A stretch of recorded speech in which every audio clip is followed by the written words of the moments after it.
There may yet be hope. A solemn day, despite the brilliance. Always a very grave occasion. Oh, dear God. That is for me, gentlemen. Yes, I believe it is. Mr. Makepeace. I'm ready. Follow me, sir, if you please. Pitiful. And him a chaplain, too. The course will have done with him in short order, I should say, if half the report of him is true. To have to follow so hopeless a case. I beg you not to speak of it, Doctor. I'm sorry, Mr. Diel. I've never been before a court-martial. You have nothing to worry about. Oh, I shall plead guilty, Captain, at once. I do assure you, upon my word of honour. I shall add I was sitting in the powder magazine at the time, smoking tobacco, wasting my medical stores and making a fraudulent return of the portable soup. Silence there, you two! It's only my conduct in question, after all. Oh, I don't mean you to take offence. Despite the nominal indictment against captain, officers and ship's company all. But the court is celebrating victory still. The President alone looked 20 years younger when he came aboard. I have put all that gaiety aside now, Doctor, for the occasion, and for that scrub of a chaplain. You judge him before his time. Let me ask you, Doctor, should you like to place your life thus between the hands of such a parcel of senior officers? Your profession and your good name? Well, you can rely upon me, sure. Thank you. Though I don't doubt I shall sink you nonetheless, with such little knowledge as I have of nautical matters. You will be very well, Doctor. I hope so, with all my heart. For who in the world would believe my version of your story? Come, you pretty young maiden, come hearken to me. I'll sing you a tale of the dark rolling sea, of lucky Jack Aubrey my song it's to be, and the prodigious might of his fiddle-dee-dee. Oh, the girls, they grieve and cry like a day, for their harbours all empty when Jack sails away. And they'll weep and wail and pray for the sea to bring back lucky Jack and his fiddle-dee-dee. Master and Commander by Patrick O'Brien. Dramatised in 6 episodes by Roger Danes. Episode 1, The Question of Preferment. The year is 1800, and England is at war with Napoleon.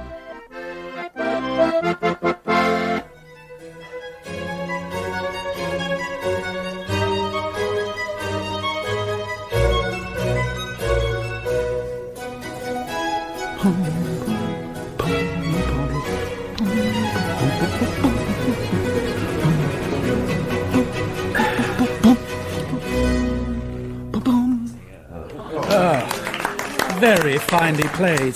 Do you not think so, sir? I believe so, yes.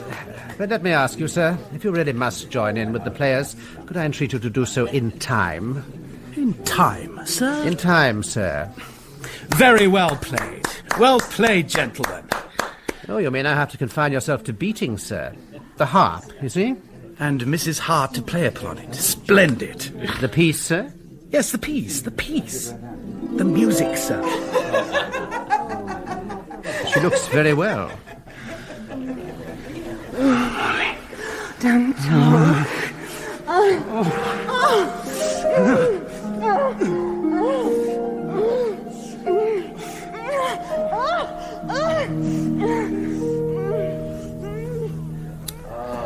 Bravo! Charming! Beautifully fingered! Thank you! Thank you all, gentlemen! Yes, technically rather difficult. What? That piece. But damn well played, you must agree. Mrs. Hart carried it off. Well. You suggest these gentlemen give her more than her due, sir? No, not at all. But low-cut blue satin and a double rope of pearls might weigh in the balance of their opinion. My name is Aubrey, sir. Lieutenant Aubrey. I'm staying at the Crown. Maturin, sir. To be found any morning at Joselito's coffee house. May I beg you to stand aside?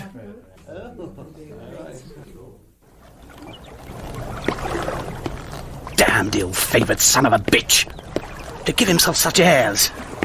And I was in perfect time. Pum, pum, pum, pum, pum. Perfect time. And actually to nudge me during Molly's harp. Almost a blow, yes. Shall I suffer that? From a civilian, too. An affront to my professional code. Professional. Lieutenant Aubrey. Good morning, sir. I expected you earlier. Captain Hart? There was a time, sir, when a shipless lieutenant would have swum the harbour to learn a port commandant's mind. Those days are gone, no doubt. The new breed. Sir? You know the Vertueurs? I do indeed, sir.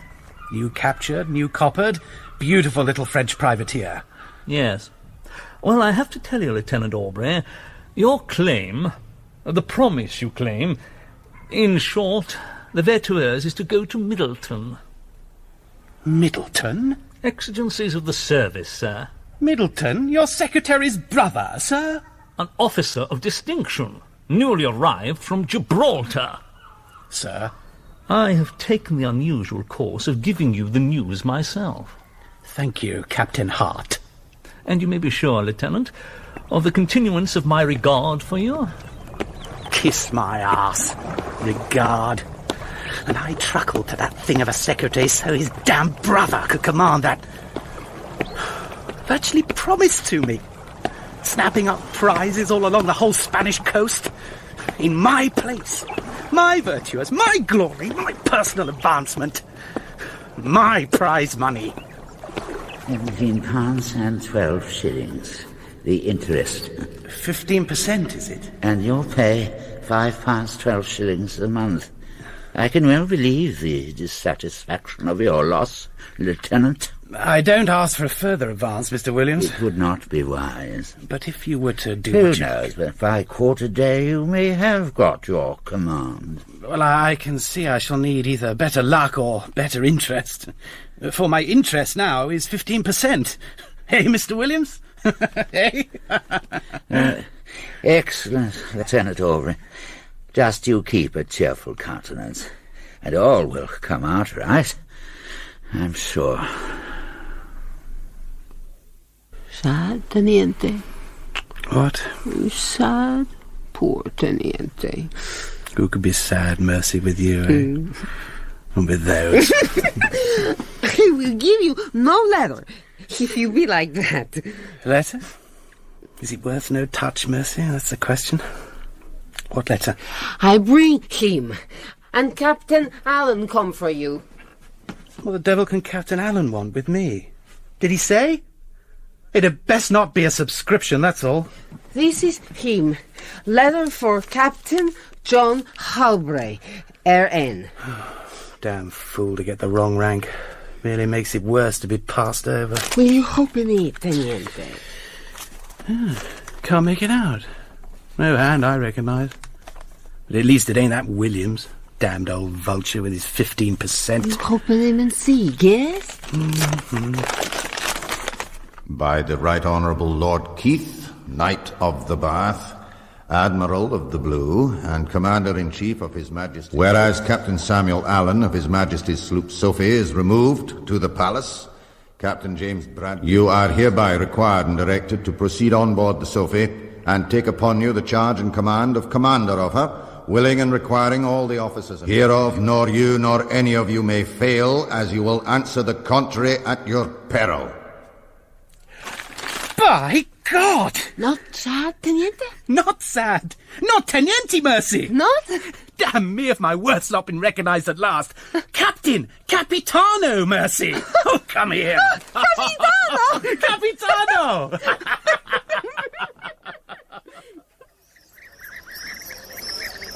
Fine day, Captain, sir. Fine day. Bello soleil, indeed. Chocolate, Jabe. Pot bagarre? Why? Mr. Maturin, good morning. Oh, good day to you. Would you care to join me, sir? I fear I owe you 1,000 apologies for last night. Oh, not at all, sir. Una gela di chocolate, Jabe. Rabbi sama battuta. Iam nata. Zenio.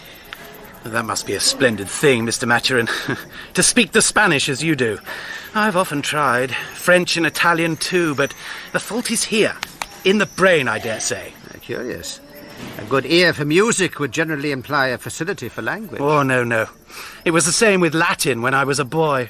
Moriemos, Eternitia, Arma, Oramus, Unisalus, vitais nullum, spirere, salutum. Oh, Queenie, this is too difficult. No, Jack, no, dear. Look. Moriemur. You know that, don't you? Moriemur. We die? Subjunctive? Oh, let us die. Good, well done. Et in media arma roemus? Oh, I don't know, Queenie. Really, I don't. Oh, come now. No, it's the foreigners. They generally understand me, but, I always get thrown out by them. They speak so quick. Italian, senors. Oh, allow me, Mr. Maturin, I beg. To make amends for last night.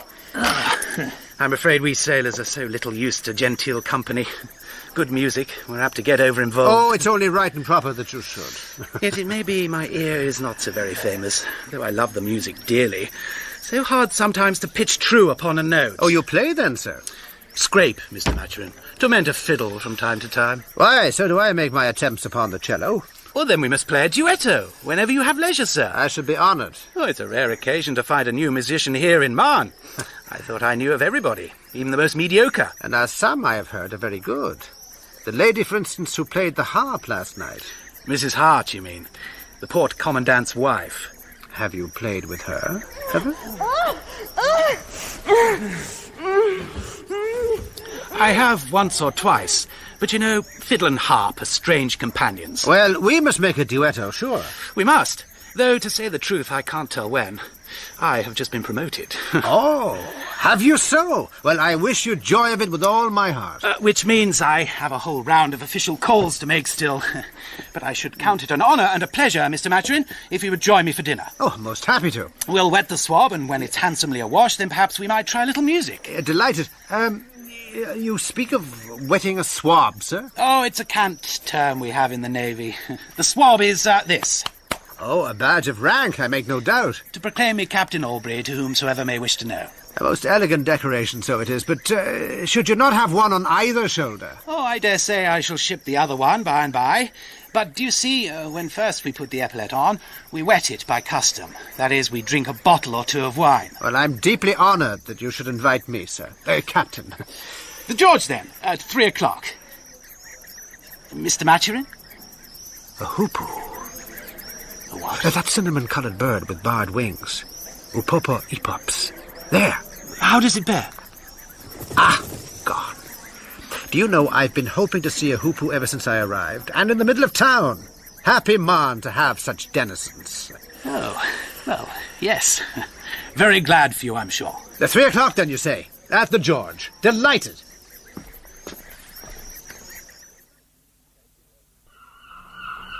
Astonished, Captain Aubrey. Expected you yesterday afternoon. Captain Allen, too, expected you yesterday afternoon. Upon my word, you have an odd notion of taking over a command. I only learned last night, sir. Indeed, this morning, between 1 and 2. Yet the letter certainly went off in good time. The fault lies those people at your inn, no doubt. No relying upon your foreigner. Well, I give you joy of your command, Captain Aubrey, I'm sure. But how you intend to take the Sophie to sea with no people to work her out the harbour, I confess I can't imagine. Has Captain Allen not left the Captain ship's... Allen must be 20 leagues away by now with his new command. The Palace has sailed? At midnight, sir. You cannot expect the service to wait upon your pleasure. Allen took his lieutenant with him, his surgeon, all the promising midshipmen, and every real sailorman in the Sophie, I don't doubt. Well, I must make the best of what I have, then. Not many, sir. I was obliged to make a draft from what was left, for harbour duty. I can let you have a chaplain there. Can he hand a reef and steer? If not, I'd rather be excused, thank you. I will give you some advice, Captain Aubrey. This is what happens when a man goes a caterwauling all night at the governor's soiree, when he might have been aboard his own sloop in an officer-like manner. God strike me down, sir. It's a pretty state of affairs when a young fellow prefers the company of Italian fiddlers and eunuchs to taking possession of his own first command.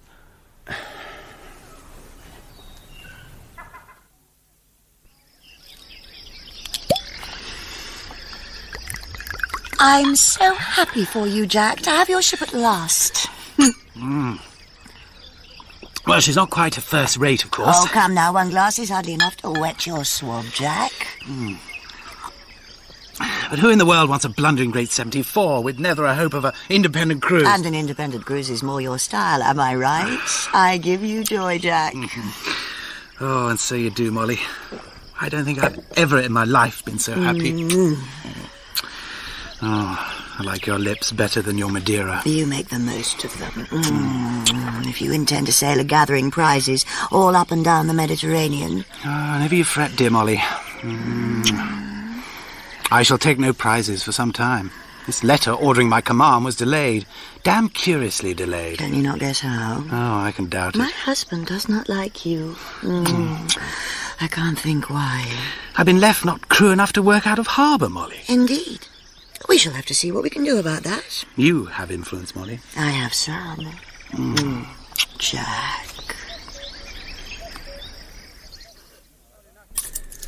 Not enough to have got me my ship, however. It is your merit alone, Captain Aubrey, has secured your command, as you well know, and not before time, neither. Well, I should be able to meet your interest, Mr. Williams, at least. Oh, your credit's a great deal more elastic now, Captain.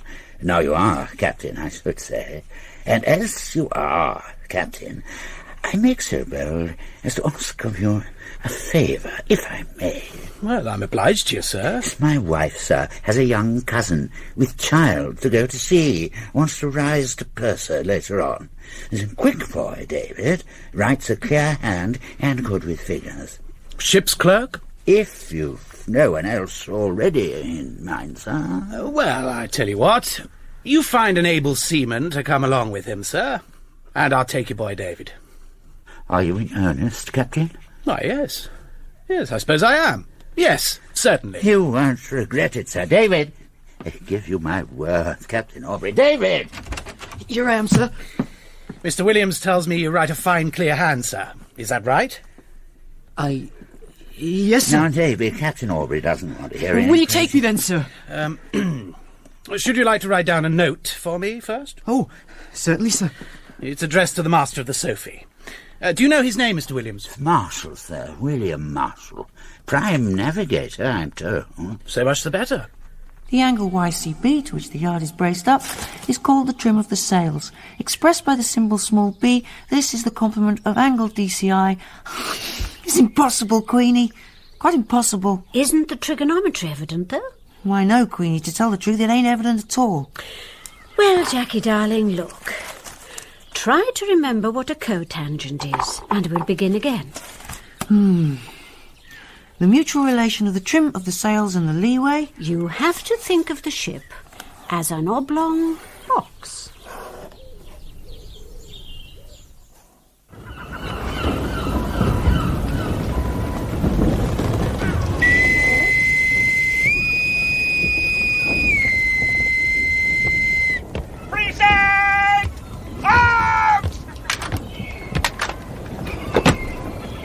I am happy to make your acquaintance, gentlemen all. As there is yet no lieutenant, I shall myself read my commission to the ship's company. Off! Hot! By the Right Honourable Lord Keith, Knight of the Bath, Admiral of the Blue, Commander-in-Chief of His Majesty's Hereof nor you nor any of you may fail, as you will answer to the contrary at your peril. Admiral Copperplate had, is it? And a nice evocation of doom in the final paragraph. Oh, you know, it's all mere form. Now, Mr. Maturin, allow me to press you to some of this ragout mutton. Oh, willingly. You know, I haven't eaten so well for many a day. Nor, if I may say so, in such pleasant company. Though it is provoking to find only 3 dishes instead of the 5 I ordered. Sanko Platos, I said. Sanko Platos. Explained everything most carefully in Spanish. Visage de porco, I said. Yeah. And the fellow nodded like a China mandarin. Now, heaven knows what this dish is by you, but hog's face it is not. Delicious though it is. But, might the misunderstanding not have arisen from your own care, sir, of explaining in Castilian Spanish? Well, it seemed to me reasonable, speaking to Spaniards. No, perhaps you were forgetting that Catalan is the language of these islands. Another language? Well, I had no notion of it. But no doubt it's much the same tongue. Putain, as they say in France. No, nothing of the kind. Quite different language. Some would say better. And, by the way, sir, if you will allow, I believe the word in French is patois. Oh, patois, just so. Yet I swear putain is a word. I learnt it somewhere. And you say this Catalan is quite different from your Spanish tongue? As unlike as Gluck and Mozart. You astonish me. Well, I was brought up in these parts. Indeed, I must have spent more time here than in Ireland. And when first I went home, I worked, all in Catalan. I found my studies came easier that way. Capital to speak it, sir, like a native. What I call making good use of one's childhood. I wish I could say as much, having been in the Navy since I was breeched. Oh, you have a wealth of other experiences, then. By God, Mr. Aubrey, you must think yourself the perfect young whoremonger. Bring aboard a bumboat girl to hide in my cable tier, would you? I humbly beg your pardon, sir. Oh, I think so. Perhaps you can give me a reason too, then, why I shouldn't have your turn before the mast this time. Well? No, sir. Well, by God, I'll do it. No! Long past time for you to learn your duty it is. And don't stand there greeting, Aubrey. I'll not have it, do you hear me? I was degraded to a common sailor 6 months before being rated midshipman again. But I was grateful for it in the end. Came to understand the lower decks through and through, and they were wonderful kind to me. But at the time, I cried like a girl, I can tell you. And now that same man was giving me my first command. Here's to him. So, do you take Lord Keith's to be the interest in your preferment? Oh, damned if I can see it. Each time I met him was worse than the last. Oh, I would give much to have seen what you must have come across in your mariner's life. I made such poor use of my time here. Great desert expanses of sterile, brutish ignorance. All the birds, insects, plants of my own childhood. I fastened upon the first opportunity to come back, accompanying Mr. Brown. Oh, Brown of the dockyard, eh? A naval officer, know him well. Excellent musician. No. My patient died at sea on the way here. Ah, poor fellow. He was in the last stages of phthisis, as I found when I opened his body. You cut him up? I thought it proper that his friend should know the cause. Well, had I known you were a surgeon, sir, I don't think I could have resisted the temptation of pressing you. Oh. Surgeons are excellent fellows, but I have not the honour of counting myself among them. I'm a physician. Oh, I beg your pardon. Dear me, Dr. Maturin. Yeah. What a sad blunder on my part. But even so, I should likely have you run aboard the Sophie and kept under hatches until we was 20 leagues from here. You have no surgeon? And no likelihood of finding one. But can I not prevail upon you to go to sea, Doctor? I'd never thought of it, sir. Well, a man of war's a very thing for a philosopher. I can promise you some monstrously strange fishes, at least, and birds, of course, all sorts. Natural phenomena, meteors, and always a chance of prize money. Even Aristotle would have been moved by the prize money. But I am in no way qualified to be a naval surgeon. Oh, bless you, Doctor. Do you but consider what we're usually sent. Surgeons, mates who know nothing of butchery, far less physic, who learn on the poor seamen as they go along. Well, in all candour, sir, your offer tempts me exceedingly, finding myself, as I do, very much at a stand here in Minorca. Well, I'm heartily sorry to hear that, Doctor. Well, I thought my late patient a man of substance, but in the event, well... I'm almost ashamed to profit by your embarrassment. And the pay is contemptible to a learned man, you know. But then, for an inquiring mind, a ship must be a most instructive theatre. Prodigiously so, I'm sure. Yeah. Make this first voyage as my guest. Come aboard tomorrow. Is it so simple? Well, I'm captain, do you see? I can exercise a little patronage of my own. And allow me to drink to your health, Captain. With pleasure, Dr. Maturin. Oh, Lord, but it's a fine thing to play the great man once in a while. Bold Sophie's commander sleeps tight in his bed. His dreams all of glory a spin in his head. Soon of foes and of prizes we'll clear sweep the sea. Sure, it's not just the ladies get fiddle-dee-dee, though the girls they grieve and cry like a day, for their harbours all empty when Jack sails away. And they wail and weep and pray for the sea to bring back Lucky Jack and his fiddle-dee-dee. What in God's name is this infernal confusion? Mr. What? Here, sir. This is a kingship, bosun, not the Margate Hoy. Clear those men forward and fast that bloody hammering! If you please, Captain Aubrey. The generous cutters alongside with the men who were drafted off for harbour duty. All of them? With Captain Hart's compliments, sir. You have influence, Molly. I have some. Jack. My compliments and best thanks to Captain Hart. Mr. Richards. Good morning, sir. This is a seaman you brought me? That's right, sir. Fine, stout fellow he looks too. What's his name? Alfred King, if you please, sir. Can you hand a reef and steer, King? What's that? Come, sir, haven't you got a proper civil tongue in your head? Please, sir, he has no tongue. The Moors cut it out. Well, stir him forward. I'll read him in by and by. Mr. Watt, get those men to work. This is not Fiddler's Green.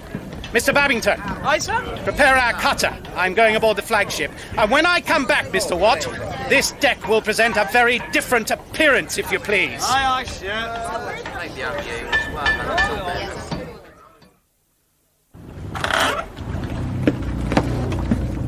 Aubrey, sir, commanding His Majesty's sloop Sophie. Oh, I beg your pardon, Mum. I thought Lord Keith was here expecting me. Dear Jackie. Close your mouth, dear. You gape like a carp. Queenie? And you who look so beautiful, so dressed up, new swab and all. Old Queenie! Let me put your neckcloth straighten. Oh, come, Jackie. I should say you look as frightened of me as if I were a Frenchman. Queenie, my dear. Well, I'm just so astonished to see you. God damn it, blast my soul. You, sir! What the devil do you mean by so frittering with another man's wife? Wife? Admiral. Lady Keith. This is the young man I was telling you about, Jack Aubrey. Oh, aye? I used to give him his bath, you know. Take him into my bed when he had bad dreams. When I was a child, sir, that is. Queenie was my nurse, sir. I was forgetting. A great friend to the family, Oh, sir. I mind you, Captain Aubrey. Forgive me. I have such a power of captains. And some of them, say he, are very mere rakes. He could not have meant you, Jack. Well, I thank my star for Queenie, I can tell you. God, I was like a boy mid again, caught under the cold eye of his. But did you not know the Admiral had married? Not to whom, Molly? Besides, well, he must be 60. And she... Dear God. I wish I had seen your face. And there I was, convinced my command must have been got by honourable wounds and my own merit. But now you believe it was all Lady Keith. Oh, dear Queenie. Yes, I make no doubt it was all her. But I have you to thank, Molly, for the return of my harbour duty men. I would have given you a ship, Jack, were I an Admiral's wife. I already have all I could wish from you. Well, perhaps you would not like it said that, like Selden, you got more by your pizzle than your practice. Oh, you have a tongue on you, Molly Hart. Should you like it, Jack Aubrey? To have my ship, my Sophie, must be a price to pay. But by God, it'd be worth it.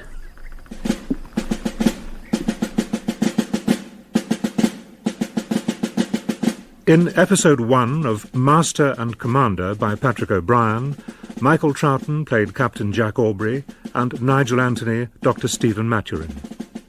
Frances Jeter played Molly Hart, Lloyd Johnston Captain Hart, Gavin Muir Lord Keith, Margaret John Queenie, Kristen Millward Mercedes, Richard Pearce David Richards and young Jack, Derek Waring Williams, Russell Floyd Mr. Watt, Danny Canaber, Mr. Babington, and Tom Bevan, Ricketts Jr.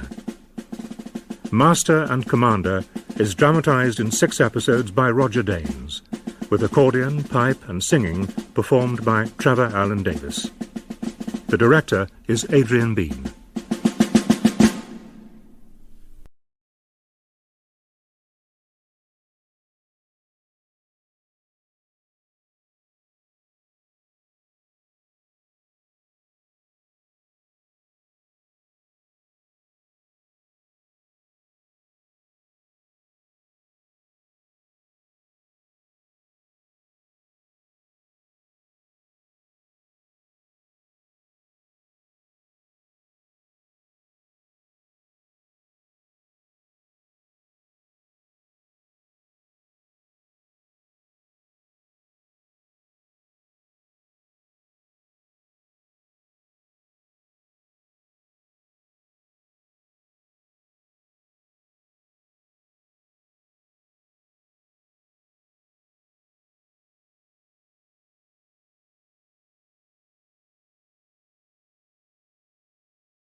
I do begin to wonder at Captain Aubrey's invitation.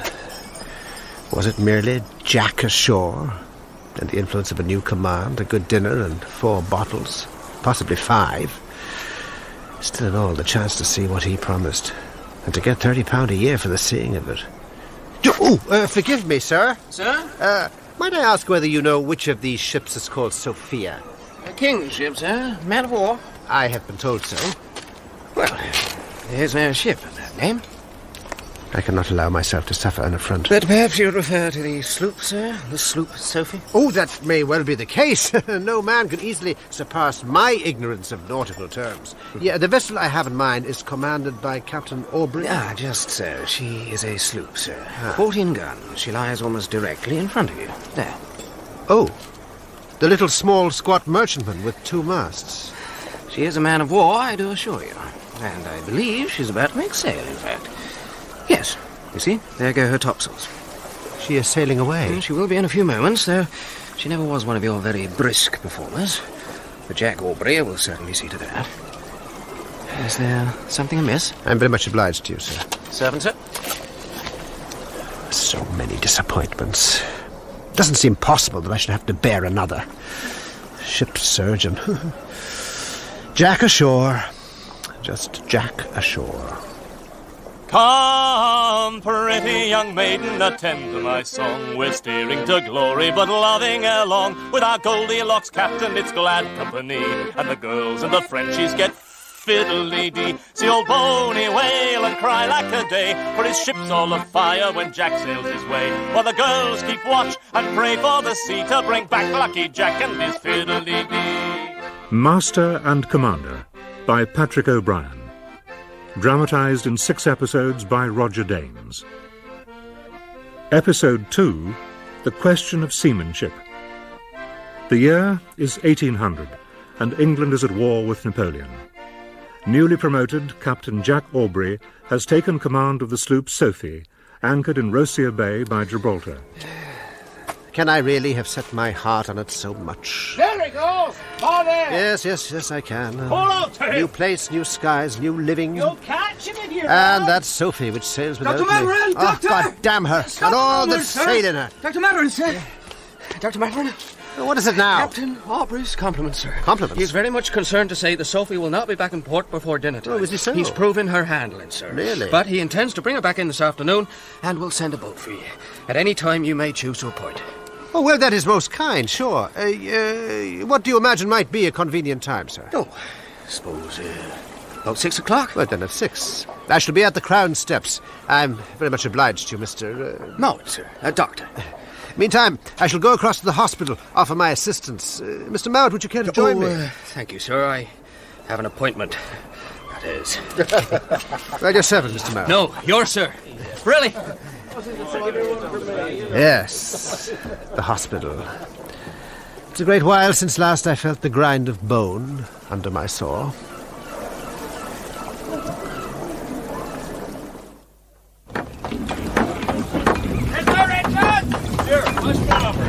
Mr. Dillon, welcome aboard. Thank you, sir. I'm sorry not to have had you earlier, but we needed to profit by this morning's wind. Did she prove well, sir? Well, as you can see, but at least we are not short-handed. And now we have our lieutenant aboard, we lack but our surgeon, who is to come this evening. So, it is very well, yes indeed.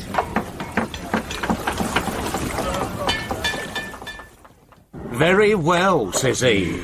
The fleet's own brazen, smiling serpent brings the poor Sophie in first time he ever set foot in her. First time, barely a yard standing at all. Oh, half the ship's company pumping for dear life, and the poor carpenter wretched as a drab. I'm never opposed for the smell of the pipe. Short time for dinner as well will be made up. All the time that Goldilocks new broom smiling away as if King George is just waiting to knight him for it all. Bad news for us on the lower deck. On the lower deck, you mark me. Go and have our old Captain Allen back again, what wouldn't I give? And me.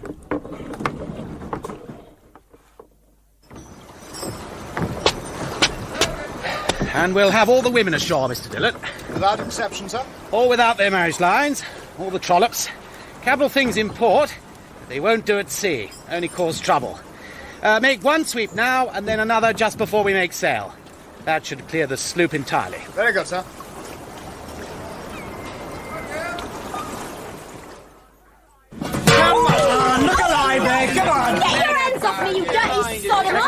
Captain Aubrey wishes you to step ashore, madam. Kiss my arse! Yeah, I'm sure he's got better than yours. Now, go on, you've had your fun in pocket money. Come along. Come along here. Let's have a place on top of the boat. And now he puts the duties ashore. Puts them ashore. Him, as was one of the most perfect whoremongers in the fleet. What you about, Rab? I knew Goldilocks Aubrey when he was a mid aboard the old Resolution. Ooh. Broken he was. Broken. Turned before the mast as a common seaman for a little piece he stowed away in the chain locker. Oh, the arse. He's Captain Aubrey now, isn't he? Times change. Times change, all right. Give a man a gilt swab on his shoulder and he'll stick his into nothing less than a Port Covenant's wife, won't he? But as far as our only entertainment goes... You got your fist, don't you? And that's no more than Goldilocks himself will have once we make sail and his Molly Hart left behind him. 12 sail of merchantmen and transport to convoy to Cagliari. I shall have completed my stores and provisions by this evening, Captain Hart. Yes. I heard you made hay of the dockyard, with your list as long as your pennant. New spars, new yard arm, your 12-pounders too heavy for your sloop, and God knows what else. I thought to try what I could to make the Sophie a more effective man-of-war, sir. Failed, didn't you, sir? She is still under-rigged, yes. Well, I think of the care Captain Allen had of the King's stores. But that's not the way nowadays, is it? It's all spendthrift, fling it down the kennel young commanders, hoping to see their names in the Gazette. Well, I trust you'll take note, Captain Aubrey. Your orders this time enjoin you by no means to endanger your masts, yards, or sails. Though I am to travel at very great pace. And on no account are you to incur any risk whatsoever. Yet I am to shrink from no danger, I see. I hope the Sophie is well found, as Captain Allen left her, Capitally well found, sir. I have an excellent lieutenant in Mr. Dillon, and a full complement of 89 men, including the Marines. You've been fortunate, sir. Considering? I even have a Dublin physician for ship's surgeon. Do you, by God? I hear they charge a guinea a visit.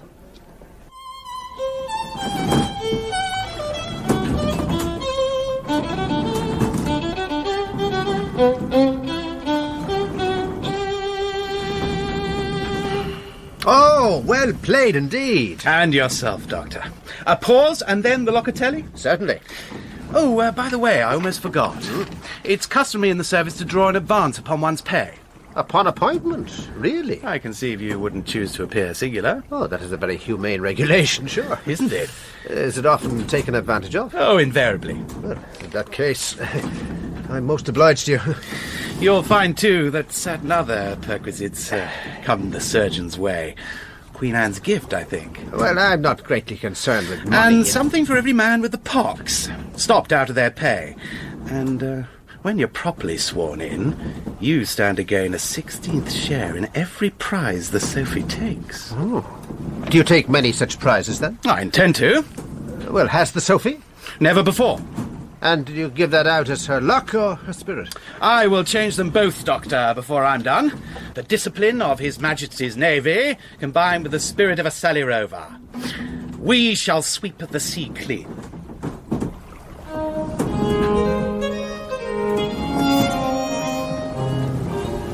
Good morning. Good morning, sir. Good morning, Mr. Dillon. Morning, sir. Our merchant men still all there, I see. Slow, though, till full daylight, sir. No doubt they're afraid they may trip over the lines of longitude. What? Yes. Well, we shall have to muster up the ship's company, Mr. Dillon, after breakfast. Decide how to watch and quarter them all. The new draft is unsettled still, though at least we have plenty of hands. Indeed we have. Could fight both sides easily, and that's more than could be said by any line of battleship. Though there seemed to me an unnatural proportion of Lord Mayor's men among that crew from the Burford. We had the tail end of our draft, I think. No old Charlottes, I suppose? One, sir, just. A foretopman he was. Still seems quite dazed and stupid even now. A sad business, a Charlotte. You were there, I collect. There was talk of an infernal machine. An Italian in Boney's pay, I was told. Yeah, I heard that, but I believe it was more like to be some fool who allowed hay stored on the half-deck, just next to the tub with a slow match for our signal guns. Dear God. That is criminal bad seamanship. We could hear the flames a mile away, and more. A first rate, ablaze from truck to waterline. Sometimes a sheet of fire would lift off and go up into the air all by itself, cracking and waving like a huge flag. 800 men, the Charlotte's company. was just a morning as this. Could you have saved any of her people? Few. Miserably few. Many more should have, but our boats hung back. Your men were thinking of the Boyne, were they? Yes. And the Charlotte's magazine was just as full. No, it was not a creditable business. But, you know, there's little to be done with an unwilling crew.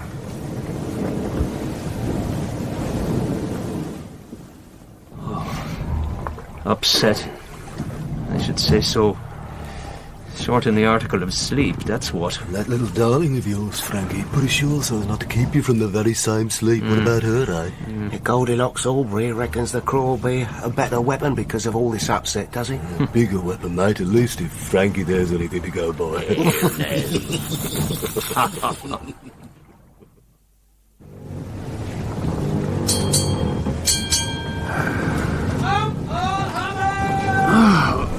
Dear God, what's this? Pandemonium. Oh, some emergency. Are they all so much occupied they've forgotten I'm here?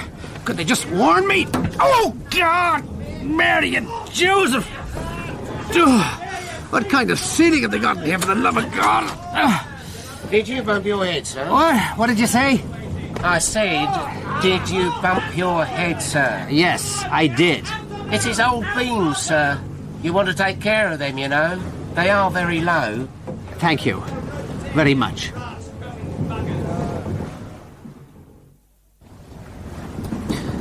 Good morning to you, Doctor. I trust you slept? Very well, I thank you. These hanging cots of yours are a most capital invention. For sleeping, at least. Breakfast, then. My way of thinking entirely, sir. Oh, what on earth is the matter? With me, Doctor? Oh, that cacophony above us. Oh, the hands are being piped to their breakfast. Light along that bacon, Killock, and the coffee. I'm clammed. Been up 2 hours already. Oh, really? And I'm ashamed to have slept so late myself, then. My dear sir, you are our guest. Oh, but how I slept. None of your tinctures of laudanum could equal that. Yet it has left me barbarously unshaved and nasty at my captain's board. Whereas you, sir, are as smug as a bridegroom. Coffee, sirs. And bacon and egg. You must get very many shocking incised wounds from shaving in rough weather. Huh? Can't say we do, no. Matter of use, I suppose. Coffee for you, sir. What we do get is a most plentiful crop of bursten berries. What's the learned word? Hernia. Oh, thank you. Sir? Yes, I dare say. Half the idlers are more or less ruptured, which is why we give them the lighter duties. Hernia and the pox, very common. Well, not so very surprising when you consider the nature of a mariner's labour. Damn good coffee. And his amusements account for his pox, of course. His raptures. Oh. And his ruptures. Hey, Doctor? Oh, good. That is good wit. I must write that down. His raptures and his ruptures. I remember the parties of seamen and man, wonderfully elated, dancing and singing with their drabble-tailed whores. Small wonder the pox. We didn't see any of the Sophies, though. None that I remember. Nothing to be elated about or with. No prizes. And so, of course, no prize money. Which is prize money alone, you know. Lets a seaman kick up a dust ashore. But precious little does he see of his pay. But you will change that, you say? Before I'm done, Doctor, you shall have more pox than you thought possible. Thank you. I hope I may have the pleasure of introducing my lieutenanty after breakfast. He appears to be a seaman-like, gentlemanly fellow. Has most distinguished actions to his credit. And he's a countryman of yours, too. Oh, really? Perhaps you know Mr. Dillon. Well, there are so many Dillons. What is his Christian name? James.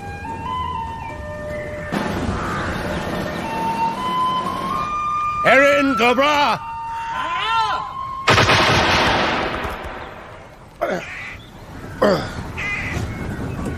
James Dillon. Yes. Nephew, I think, of Lord... No, I forgot. Well, it would not help me in any case. I do not remember to have met any James Dillon. Mr. Day, make signal 23 with 2 guns to load. Mr. Marshall, Aye, sir. we'll set the main on 4 staysails. Main on 4 staysails, And sir. as soon as that slug of a pink comes up with the rest of the convoy, we will set the royals. Very well, Mr. sir. Watt, You're up there, sir. the sailmaker and his party to get to work on the mainsail directly. Aye, sir. Where's the clerk? Yes, sir. Fetch the watch bill, Mr. Richards. Run 'em, We'll you knock got them into some kind of shape. I want, sir. Mr. Dillon. Sir. I don't believe you've met Dr. Maturin to be our new surgeon. Ready to haul away. Mr. Dillon, I'm very pleased to make your acquaintance. Right. Mr. Boy. Servant, sir. You look unwell. Nothing. I wonder, Doctor, whether it would amuse you to look over the sloop while Mr. Dillon and I attend to our watch business. Oh, nothing would give me greater pleasure. Such an elegant complexity of... I don't know what to call it. Mr. Mowat? Sir.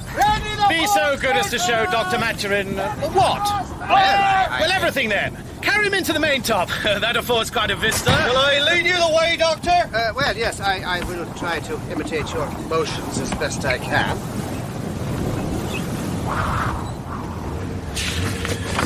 Now then, Flaherty, Lynch, Sullivan, 2 Kellys, Sheridan, Aloysius Burke. Quote, men, sir. Taken in Liverpool for causing an affray.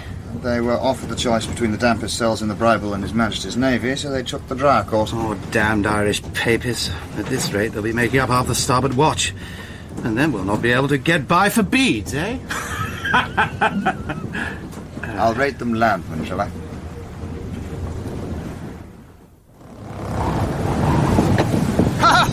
I feel so much better now.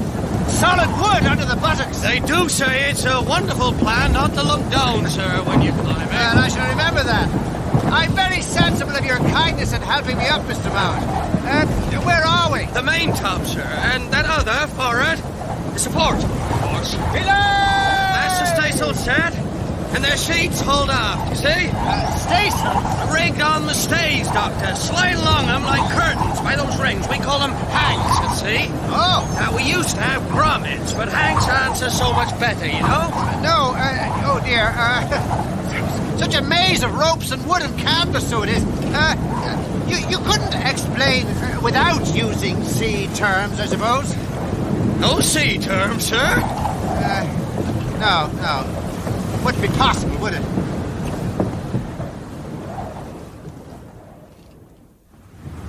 So, that's slot book, tickets, sick book, complete book, log, letter and order books, all balanced, sir, as you see.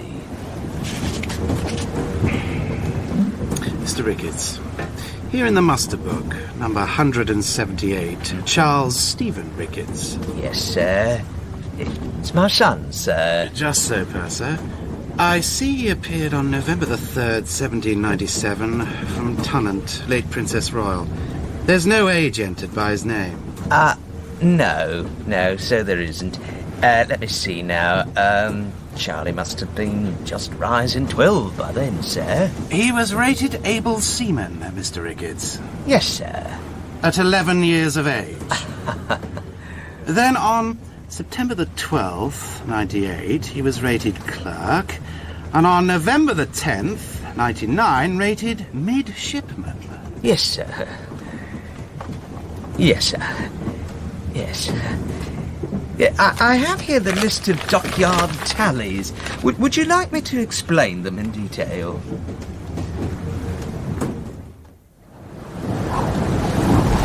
Can you tell me, Mr. Mowen, what then is a brig? Well, this is a brig, Doctor. The Sophie. Though we call her a sloop, but a brig, you see, is a lieutenant's command. And Captain Aubrey is... We call him captain, yes, but he's properly master and commander. But then what is that... What is that howling? The bosun, sir. Get on up there, you! Oh, the ship, the gallant bosun flies! Like a horse mastiff through the storm, he cries. Oh, a poet you are. Prompt to direct, the unskillful still appears. The expert praises and the timid cheers. I want that bent to the yards before dinner. You misbegot bunch of bastards. Well, he seems very free with that cane. I wonder they don't knock him down.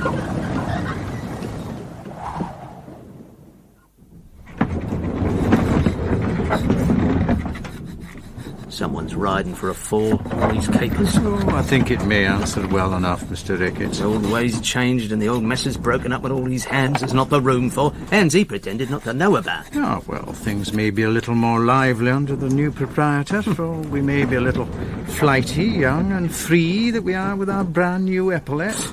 It's my belief the men will come to like it with use. A brig, Mr. Marshall, is not a frigate.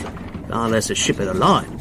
You're on top of your people in the Sophie, and they can give you hell or cause you to be broke as easy as kiss my hand, as will be if he persists in capers of this kind. Captain Aubrey's a good seaman. Well, that's as may be, but you and I know there's a great deal more required in brute seamanship.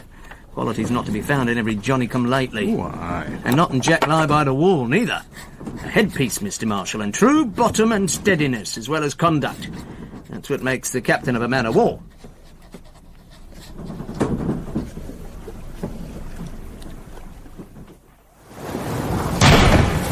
Mr. Murray? 3 minutes and 3/4, sir. Oh, dear. That makes our average rate of fire archaic. Oh, is it so bad? Quite extraordinarily slow. We must change it. Antediluvian gunnery. Bad, Doctor, bad. Oh, yeah, perhaps you could tell me, now your practice is done, why are those ships in our convoy so very close together?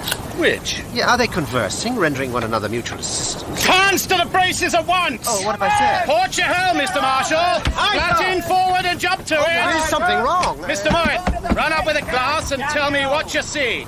Mr. Dillon! Sir? We'll have the hide off that bloody lookout tomorrow if he lives to see it. I don't expect to have to rely upon our guests. Indeed not, sir. Rail up the mainsail there! Captain Aubrey, please, what is going on? Very well done, Doctor, indeed. Only one of those ships is of our convoy. Well, then what of the other? Is probably a corsair, an Algerine pirate, taking the advantage, as he thought, of our exercising the great guns to sneak in and make a snatch of the cat for a prize. The cat? The Norwegian, the Dorf Engelbrechtstatter. Sergeant Quinn! Look to the small arms man. Yes, sir, it was. Oh, well, this is a bit of luck, Mr. Dillon, is it not? Could not have fallen more happily, sir. Mr. Watt, the top chains and puddinging. But I see I don't need to tell you that. Aye, sir. Jack! Mr. Murray, what is she? Algerine quarter galley, sir. They've boarded the cat already. Have they carried her? Not yet, sir. Good. I think the Norwegians are holding out in their close quarters. Mr. Dillon? Sir? Signal the convoy to hold 2 points to leeward and reduce sail. Sir? Mr. Richards? Yes, sir. You must carefully note the time of everything now for the log. What do we do? Why, board them, of course. If the Norwegians can hold out that long. I hate firing into a galley at any rate. All those prisoner Christians for oarsmen. I see. Oh, by God, this is rare luck. Oh, is it so? Oh, I assure you, Doctor. Here we are, guns warm and run out, freshly loaded, with a crew on tiptoe, and all cleared for action. Most excellent luck. Now, should you care to go below, or would you rather stay on deck? Sergeant, I rather thought I'd go this below. voyage you are my guest, my dear sir. Perhaps it would divert you better to go into maintop with a musket. Have a bang at the villains. Oh, no. I deprecate violence. My part is to heal just, or at least to kill with kindly intent.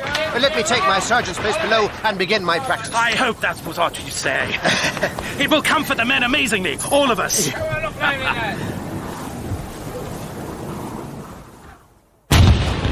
Oh, Jesus! Stop the bleeding! Gouges. Stop the bleeding! Tighten the ring again, will you? Bleed to Hands death! steady now, Doctor. Oh, the window! What's that? Can you tell? Oh, somebody's taking a lot of hits anyway. I don't think it's the bastard Algerines, right? Oh, God! Tighten it again for all long. How can a man sew a neat flap with all this jarring bloody gunfire?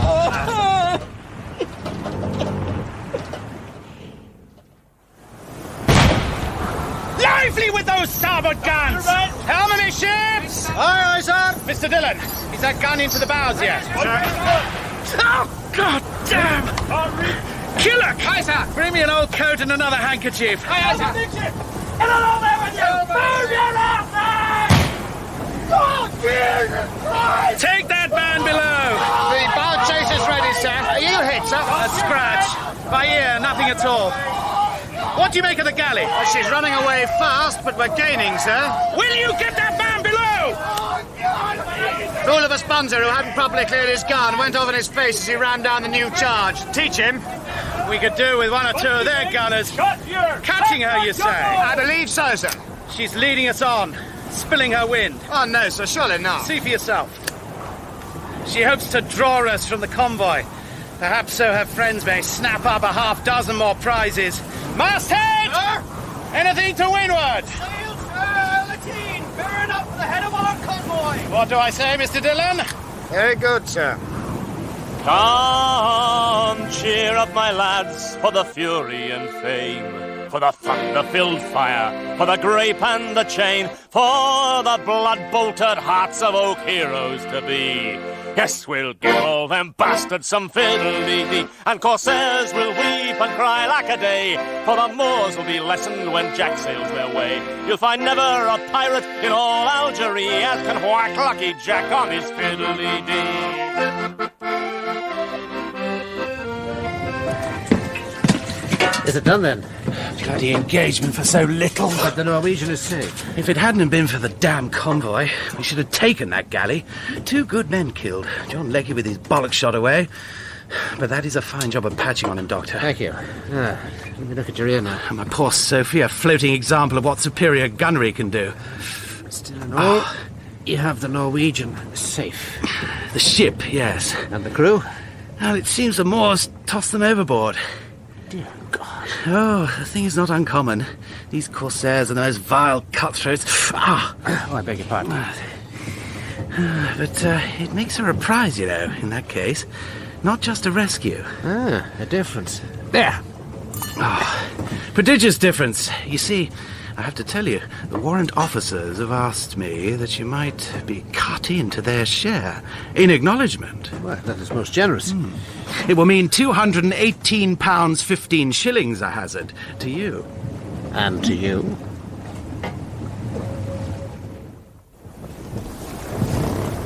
Sir! Sir! What is it, Mr. Dillon? You will be glad to hear the Norwegians are all safe. Safe? What? That was our prize, that was. The Norwegians are all safe. They hid in a secret place in their forepeak. Oh, bugger their forepeak. In their forepeak. The bastards. Silence there! And their master says, could we send our surgeon aboard? Why the surgeon, Mr. Dillon? One of the Norwegians has hurt his toe, sir. Oh, a hurt toe. I am 875 pounds the poorer, and they have a hurt toe. Mr. Dillon!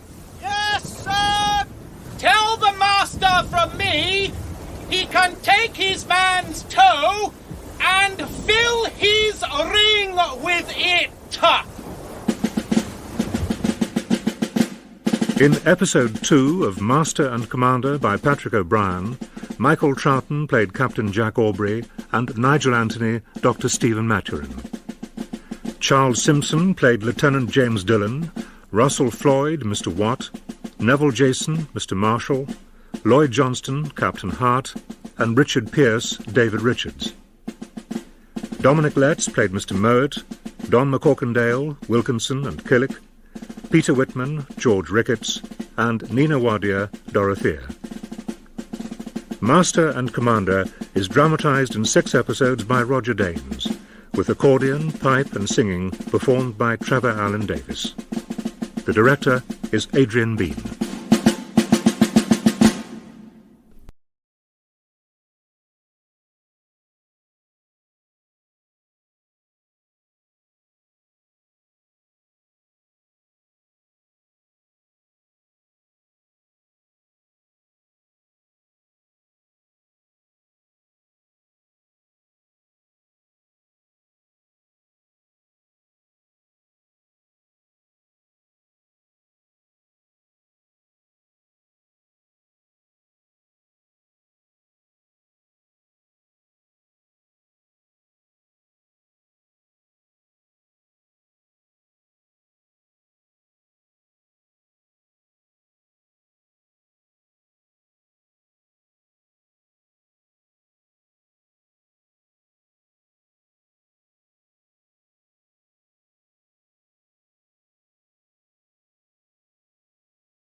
By order of Sir James Samore, Baronet Admiral of the Blue, God damn Commander-in-Chief, this court-martial assembled and held on board His Majesty's ship This Pompey in dries Rosea a dust Bay lawyer's babble. to inquire into the conduct of John Aubrey, commander of His Majesty's sloop the Sophie, and her officers and company. God damn you all.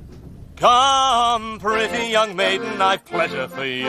I'll hymn the bold Sophie, her good men and true, and you'll scour the wide Mediterranean Sea. You'll better Jack Aubrey for fiddly-dee, or the Frenchies curse and cry like a day, for their ships all afire when Jack sails their way, and the girls they weep and pray for the sea to bring back lucky Jack and his fiddly-dee. Master and Commander by Patrick O'Brien. Dramatised in 6 episodes by Roger Danes. Episode 3, The Question of Loyalty. The year is 1800, and England is at war with Napoleon. Amen. Amen. I will read the Articles of War. For the better regulating of His Majesty's navies, ships of war and forces by sea, whereupon, under the good providence of God, the wealth, safety, and strength of the kingdom chiefly depend.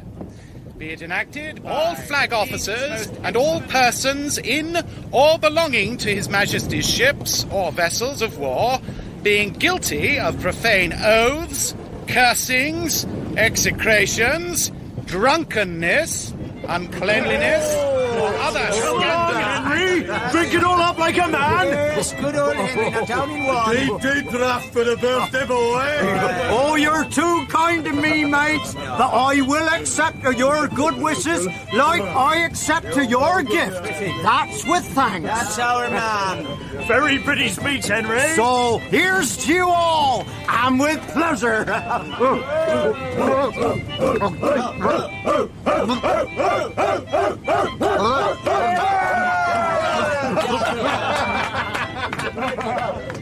Or other scandalous actions shall incur such punishment as a court-martial shall think to impose. The 4 days of coma have deepened to the ultimate point, Mr. Watt, in spite of my best efforts. Well, that's a pity and a shame all round then, Doctor. For Henry was a popular old boy amongst his messmates, and useful to yourself too, I don't doubt. Yes, for all his primitive faith on Ward's drop. So, I should be obliged to seek out a new loblolly boy. Now, tell me, just how much did he drink? Enough, clearly. I see. I've asked his friends already, but they give evasive answers, Mr. Watt. They lie, indeed. Well, so they would, Doctor. A lot of loyalty to him. And to themselves. What they do on a man's birthday, you see, is against the law. But how much did he drink? Well, he was popular, our Henry Gouges. I dare say he had close on a whole allowance. About a quart. Oh, that's a great deal, sure, but I'm surprised that it should kill a man. At an admixture of 3 to 1, 6 ounces or so of spirits, inebriating certainly, but hardly fatal. Lord, Doctor, that ain't the mixture. That's the rum. A quart? A quart of neat rum? Well, yes. See, to each man is half a pint a day, which is a quart to each mess for dinner and for supper, and that's what the water's added to. Half a pint of neat spirit for every man, every day? Of course. Oh, dear me. If they was only to get half a pint of 3-water grog, we should soon have a bloody mutiny in our hands. And quite right, too. If any officer, mariner, soldier, or other person in the fleet shall strike any of his superior officers, draw, or offer to draw, or lift up any weapon against them, being convicted thereof, shall suffer death.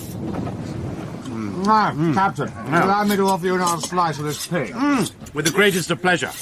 And while you serve it, Mr. Dillon, I must ask your indulgence for speaking of a service matter at your table. By all means. Gentlemen, I have some news which I believe will please you. Oh, yes. The Admiral gives us a cruise on our own down to Cape Naya. Why, that is splendid news. Hear, hear! Very good. And I have prevailed upon Dr. Maturin here to stay aboard.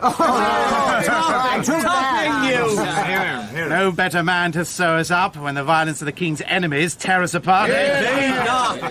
And I have your order to the effect, Doctor, written in Lord Keith's own hand, which is something I never heard of before in all my years in the this service. must be wedded, sir, man. Bravely done, Save for the doctor. 3 bottles of port there, Killick, and bumpers all round. What is it, Mr. Barrington? If you please, sir. Yes, Mr. Barrington. A sail to leeward, sir. A felucca. Where away? 2 points. 3 points on the beam, sir. The sheets all are flying. Mr. Watt reckons she's in distress. I should say she's from Tangier, sir. Tetuan, maybe. The western end of the coast, aye. There's a body on the deck. Do you see, Doctor? Mr. Watt, let the men stand by to boom her off as we come close. Aye, aye, sir. That man in the square hole died of plague. Keep her full. Are you quite sure of what you say? Certainly. I will just make up a bag and then go across. There may be some survivors. Mr. Dillon! Can be done. We'll get the starboard tax aboard. Starboard tax, sir. What? You mean to sail? Sail away from that ship? Directly. But there may be survivors. There is the plague. No, I insist upon a boat. My dear sir. I protest! I insist upon a boat! Listen to me. You really may not, I'm afraid. Nor insist, nor protest. It is mutiny, sir, and you would be obliged to be hanged. You will not let me go? If you were to set foot on that deck, even if you did not bring contagion back with you, half the hands here would die of fright. Fools. And on our return from Marne, we should find ourselves 40 mortal bloody days on the quarantine island. So, you will leave that poor ship offering no assistance? Yes, sir. Well, upon your own head. Be it then. That, sir, is why here I am master and commander.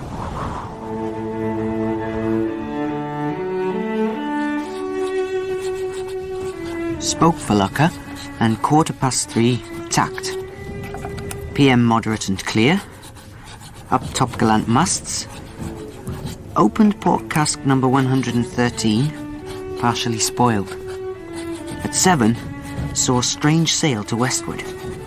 Made sail in chase.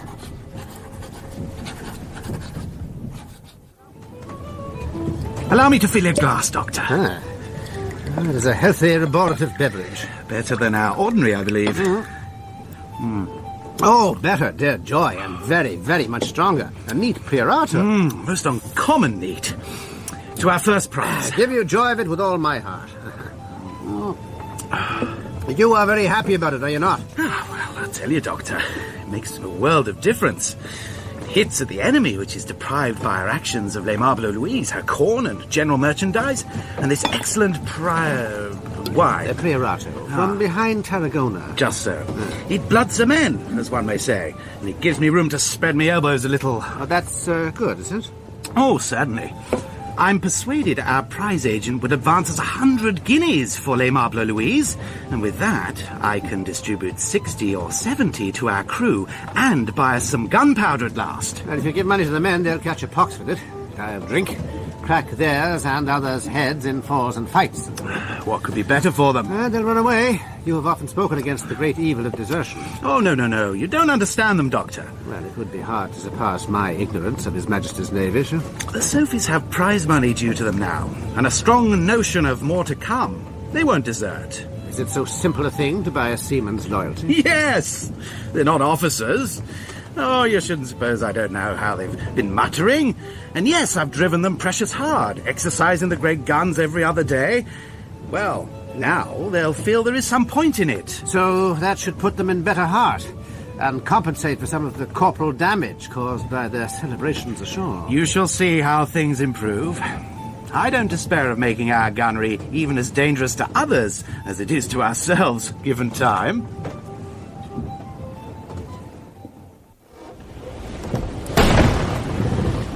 Stop your band!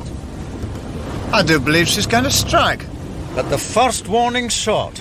It's very strange. This is a tribute then to your improved gunnery, Mr. Dillon. Hardly that, Doctor. Yes, here we are. Quite a flurry of signals of surrender. Mr. Dillon, will you lead a party to board her and take possession, if you please? At once, sir.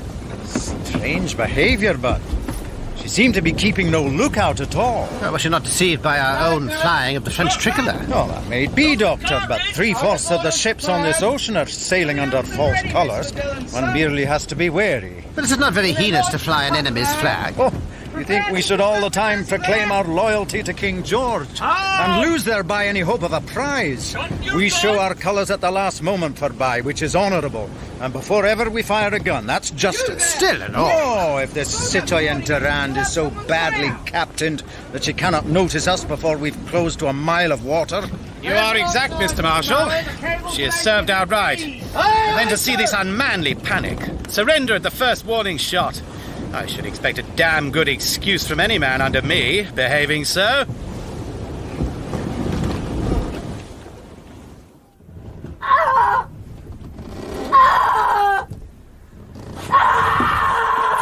For the love of heaven! Oh, mon lieutenant, je vous prie! Dr. Maturin is coming across in the boat now, Docteur, sir. vous possédez un médecin que vous dites en quelque sorte? That poor woman is dying. Oui, monsieur. Notre doctor arrive vite. Oh, bon Dieu, qu'il soit loué, le bon Dieu. Well, that will be in good hands at least. Now, Mr. Dade, this powder... No wonder the poor woman's labours come on. The freight had been aboard this floating bomb. Oui, vraisemblablement. C'est une bombe. Mais c'est comme vous voyez, mon lieutenant, nous n'avons point un peu... Monsieur, si vous allez chercher votre femme... Oh, mon lieutenant... Can you blame him not wanting to go to her? It's his baby. What a pretty kettle of fish is this. And you who have to take this half-seaworthy magazine back as a praise to man. Who'll give you joy of it, Mr. Dillon? The whole thing is mad. Have you seen the barrels of gunpowder on the deck? Just one tarpaulin over them. One spark. Madness. Utter folly. No wonder they struck at our first shot. Lord love us. What a terrible cry!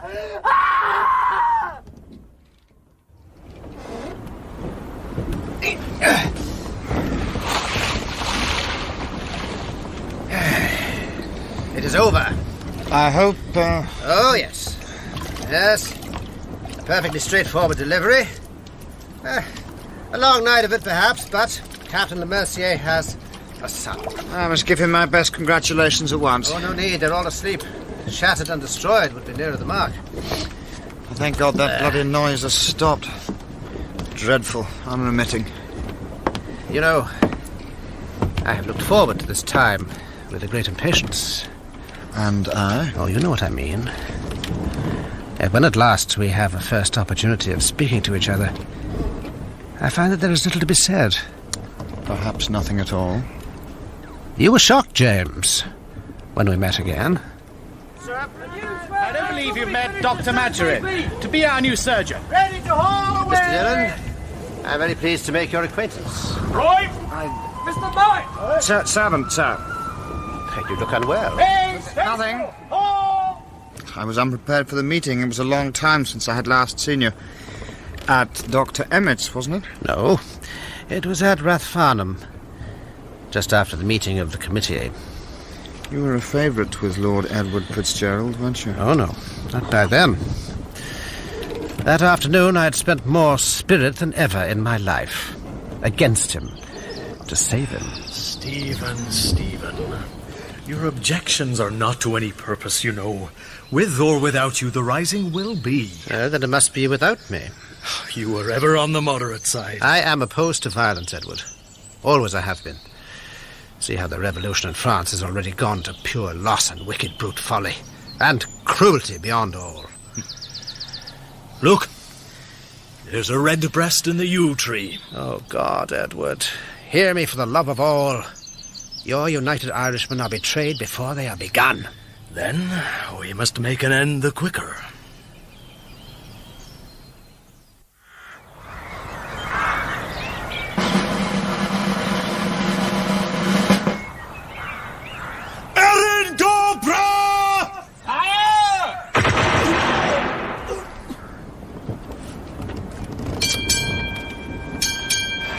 And was it terrible? Terrible?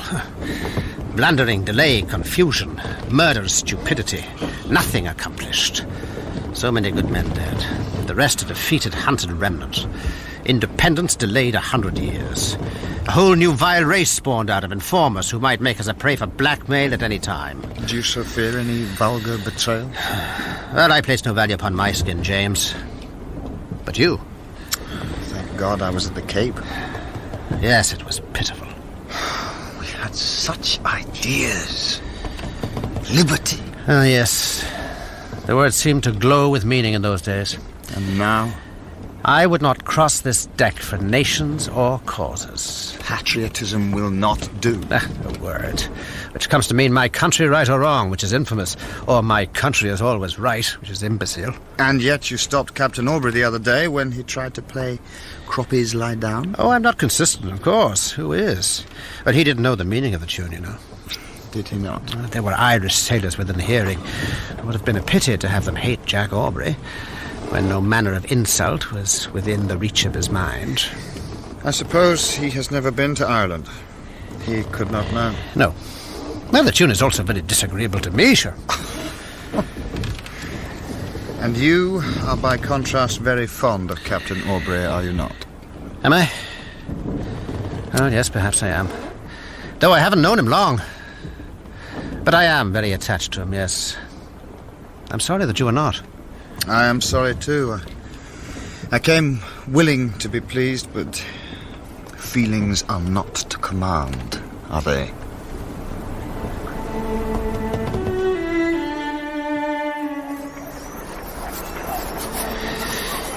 There was a time James Dillon was a delightful being. Odd, sad to see him now closing in. How cheerfulness goes. Well, it's authority, of course. The implacable enemy of all gaiety of mind, all natural free-springing joy. And he's become a Catholic, which he used not to be. I wonder if he is now settling into that particular course he will never leave again. Mercurial as he always was, but several octaves down, and in an ever darker key. Dr. Maturin? I would give so much to bring him friends with Jack Aubrey, but I fear... Dr. Maturin, sir. What is it, Mr. Babington? Has my longed-for specimen case arrived at last? No, sir. It's a Sophie. In the harbour? Just beyond the point, sir. And another vessel with her. A Spanish tartan. A third prize, it must be. The whole port will be filled with Jack Aubrey's captures before long. More to the purpose, sir. The whole crew will be filled with desire for kicking up a dust ashore, and money in their pockets to do it with. Then let us hope they don't suffer too much for it later.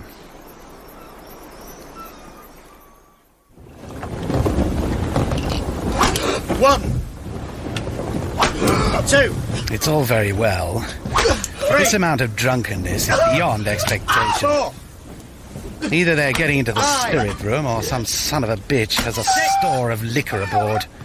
And I hesitate from running out the guns for practice, for fear that some tipsy fool may get his foot crushed by a recoil, or his face in front of a muzzle. 11. It is more than is right. 12. And if there was any justice on earth, Cross, you would have had 24. A gunner's mate for shame. May that learn you to stay sober. I doubt. All right, take him away. All right. Kind of boy, come on, man.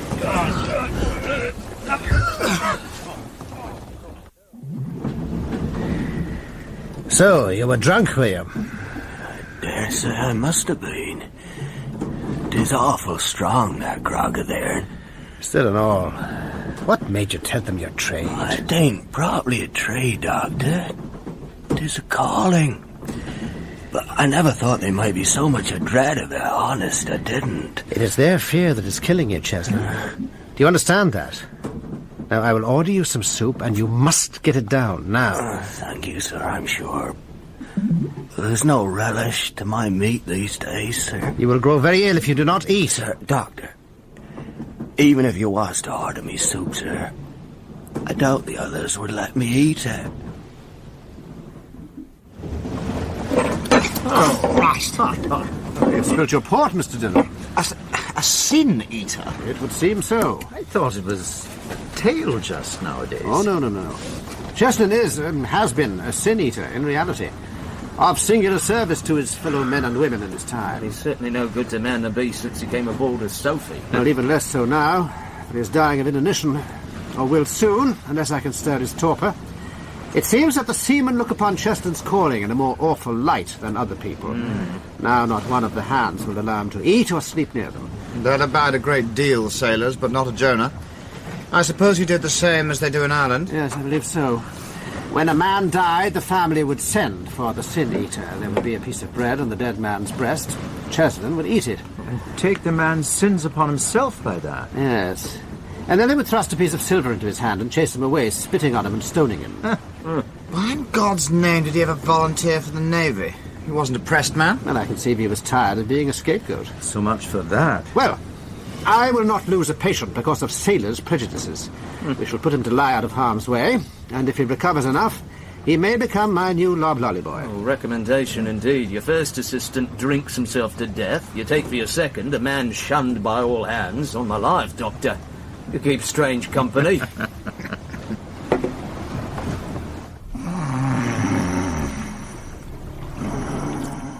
Sir? Beg pardon, Captain Aubrey. Oh, hush, sweetheart.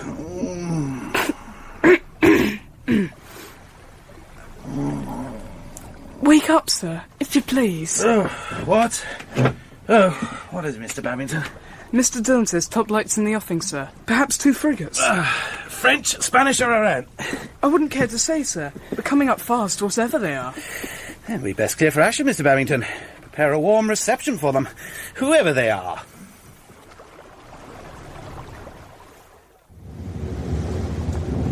By God, Captain Aubrey, you take your time. I beg pardon, sir. However, I'm quite glad of our meeting. We find ourselves overburdened with prisoners here on the San Fiorenzo. I mean to discharge 50 of them into you. I'm sorry, sir. Truly sorry. You are not in a position to be sorry, Captain Aubrey. I'm simply not able to oblige you. You will oblige me, sir, by obeying orders.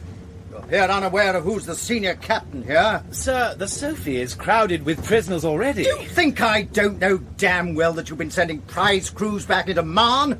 These 50 can occupy their room. Sir! I will hear no more of it. But what about my crews, sir? I'm less concerned with your crews, Captain Aubrey, than with the good of the service. And in any event, I have further orders for you. Mr. Dillon! Sir.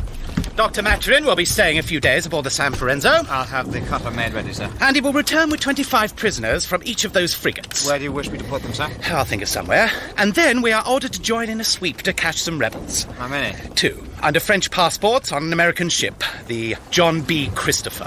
What are their names? There is a Romish priest called Mangan. Mangan. And the other fellow by the name of Patrick Roach. Rebels? United Irishmen.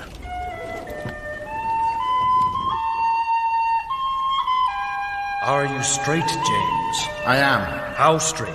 As straight as a rush. How will you grow? In truth, in trust, in unity and liberty. What is in your hand? A green bough. Where did it first grow? In America. Where did it bud? In France. Where will you plant it? In the crown of Great Britain. The King, God bless him. The King! Yes, the King, God bless him. Mr. Dillon. What? Forgive me, sir, but is it not your watch tonight? Is it your suggestion, Mr. Marshal, that I should not be drinking? I wouldn't presume. I find nothing in my commission, sir, that says I must take orders as to my conduct from any warrant officer aboard this sloop.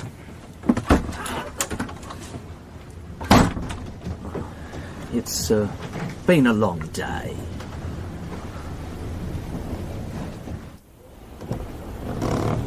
Mr. Marshal? Sir? Is something amiss? No, sir. We're making very little sail. Yes, sir. And very little way. And of course, northeast by east. Sir, this is my entire responsibility. I overruled the master and ordered the helm put up. Mr. Dillon believes there is a ship on the starboard bow. So I took the liberty of reducing sail, sir. The John B. Christopher? I think it may be, sir. Well, your eyes are good, Mr. Dillon. Whose watch is it? Mine, sir. Ahoy aloft! Hello! What do you see to starboard? Not a thing, sir! A star, no more! Are you quite persuaded about your ship, Mr. Dillon? Fully persuaded, sir. Quite happy. Happy, are you? Come, cheer up, me lads, 'tis to glory we steer. To our friends we'll bring joy, into rebels strike fear. How the black hearts shall hate us, the faint hearts shall flee, and we'll give all our sweethearts some fiddle-dee-dee. Oh, the news cross all the ocean shall ring, of the Sophie victorious and God save the King. And the girls will swoon through all the navy at the crack of our Jack and his fiddle-dee-dee. Well done, Mr. Dillon. Well done indeed. She's precisely the John B. Christopher. Couldn't have fallen in with her better. Yes, sir. You shall go. After all, you discovered her. I should never have believed she might be here.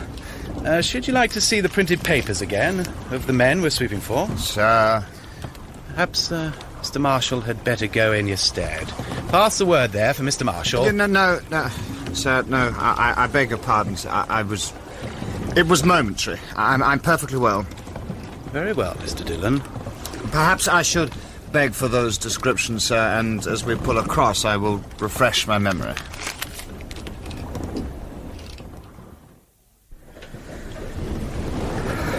Ah, my memory is green, Lieutenant Dillon. And mine, James. It was by chance we came across you. Ill chance. I did all in my power.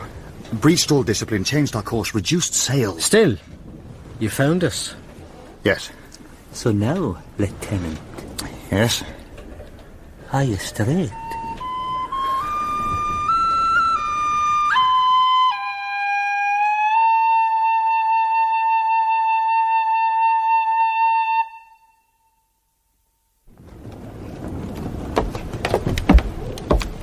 All the passports examined, sir. Good. And no such passengers aboard as our rebels. So much the better. Godspeed to you, sir! And you, Captain Aubrey!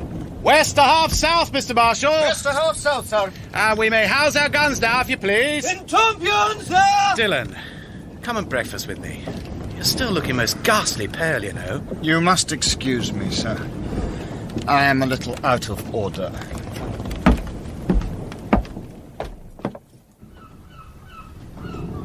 Now, Captain Aubrey, I have to ask you if you have any reason to find fault with any of your officers or ship's company. No, sir. None. I beg leave to tell the court that the utmost endeavour was used by every person under my command. At all times? At all times, sir. And in all places. In episode 3 of Master and Commander by Patrick O'Brien, Michael Troughton played Captain Jack Aubrey and Nigel Anthony Dr. Stephen Maturin.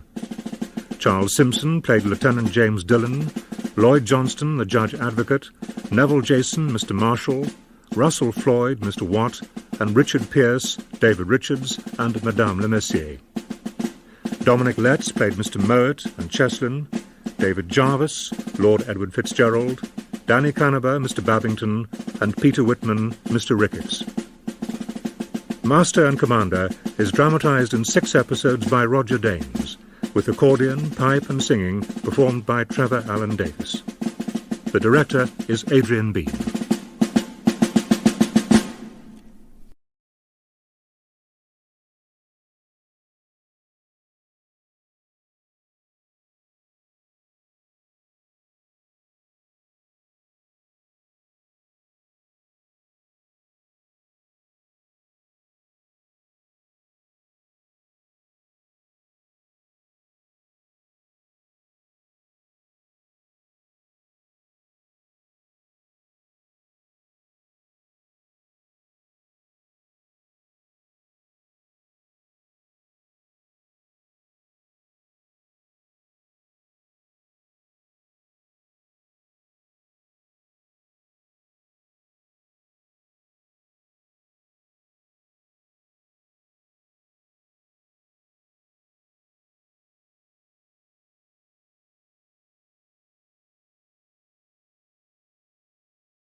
What a difference there is to observing our shipmates. Now they have prize money, I mean.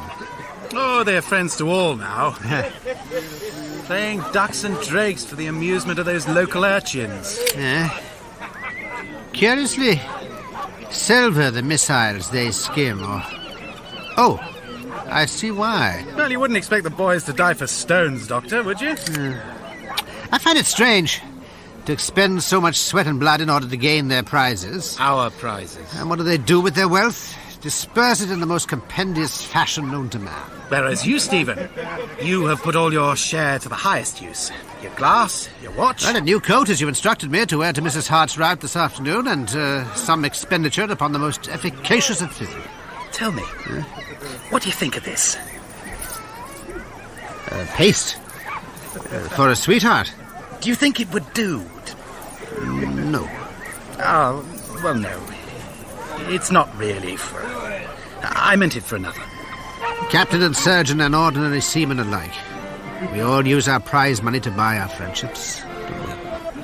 Come, you pretty young maid, here's a tale to be told of love and of laughter, of seas running gold. For I'll sing the bold Sophie, which brave company never flinch, nor from fights, nor from fiddly-dee. Oh, the girls, they weep and cry like a day, for their harbour's all empty when Jack sails away. And they'll all be surely lining the quay when the Sophie sails home for some fiddly-dee. Master and Commander by Patrick O'Brien. Dramatised in 6 episodes by Roger Danes. Episode 4, The Question of Attraction. The year is 1800, and England is at war with Napoleon.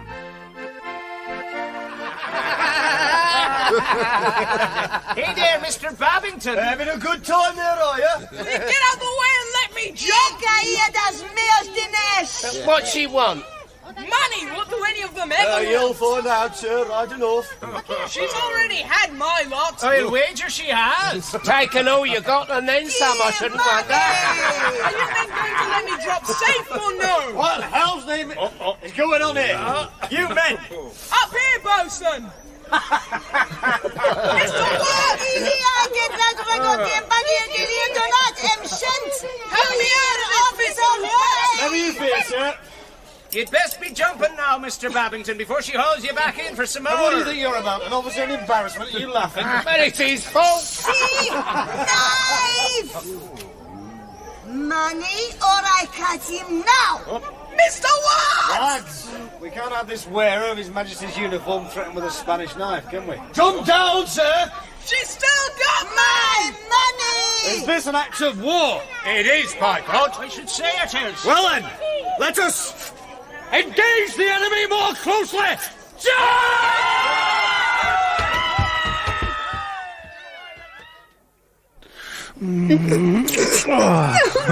Capitano. Then I shall have another copito of aguardiente. No, wait, mercy, querido. I have something for you. Oh, I have seen. I don't wish to lose. No. Look. This is for you. Why? Don't you like it? Why? Oh, do you know how happy you can make me? Felix. No, Capitano, you will soon have to cruise away years and you will forget me, Mercedes. Oh, mercy, querido. I wish you knew half as much about the Spanish sailings as you do about ours. I have a auntie that knows a great deal. Take these. They're for you. Oh, I must not. Oh, it's not a bargain, Mercy. Try them. But you want... what? Your auntie. Capitano! Oh, so many thank yous. Can you show me to your auntie who knows a great deal? She is not pretty.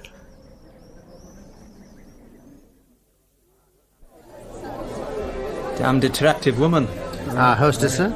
Aye, Molly Hart, the Pearl of Minorca. After all, she may be a little flawed in the heart, eh, gentlemen? That's not a way to speak of a lady, Aubrey. Or maybe that Lucky Jack knows our Pearl better than socially.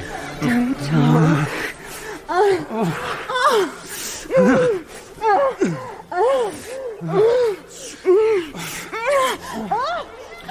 I'd be most unlikely to tell, even if it were true. It would surely be most unwise. Oh, aye. Many a promising career's been known to founder on a woman's affection. That's a lee shore, Aubrey. Besides, do I not hear of her casting an eye over that Colonel Pitt? What? A damn lobster. So we've smoked you out, Jack. You can't deny it now. Well, so I won't then. You're as quick to flame as your crew, Aubrey. You mean that business in the town? No. A trollop or two mishandled. That's neither here nor there. Mind you, the Sophies always did used to be a quiet, decent sort of men ashore. And now they have 2 pennies to rub together. And so... Well, the fact is the kick-up bobs are dying, like, I don't know. Like a set of mad baboons. Oh, I think you malign that worthy primate, sir. Now, the Pongo, I grant you, is a my different cousin case. Oak's barge, you know, most savagely, and all upon the absurd pretence of having a physician aboard for ship surgeon. So it's your fault, Doctor. Their 2 pennies have driven them out of their wits, so they have. Are you truly a physician, then, sir? Well, Captain Nevin, yes, I am. Then I wonder if I may ask you... By all means, sir. A delicate matter. Difficulty in digesting even the simplest of dishes. It seems to be some form of dyspepsia. Well, that is very possible. But it has baffled the faculty here for years, Doctor, for years. Really? Oh, for years. They despaired of a cure, even. But I feel sure it will yield to your superior powers. And now, I confess to finding some new trouble in evacuation. Pricks a yard long. Oh, dear. Dear goodness, I shall be taking my daughter home directly. Angry top lance to lad. What? Oh, I see him. Come, my You needn't be hurrying for it, ladies. The men won't be allowed off the sloop till the evening gun. It is a very singular, interesting case, is it not? Indeed, Captain Nevin. You must remember to give me the complete exact details at Dr. some Maturin, future... Captain Nevin, my dear sir, I'm sure you'll forgive me. Oh, Mrs. Hart, most certainly. Please, Dr. Maturin, please take your friend away. Tell him his ship is on fire. Tell him anything. Well, I think he's drunk. It doesn't matter. I beg you, get him away. He is going to do himself such damage.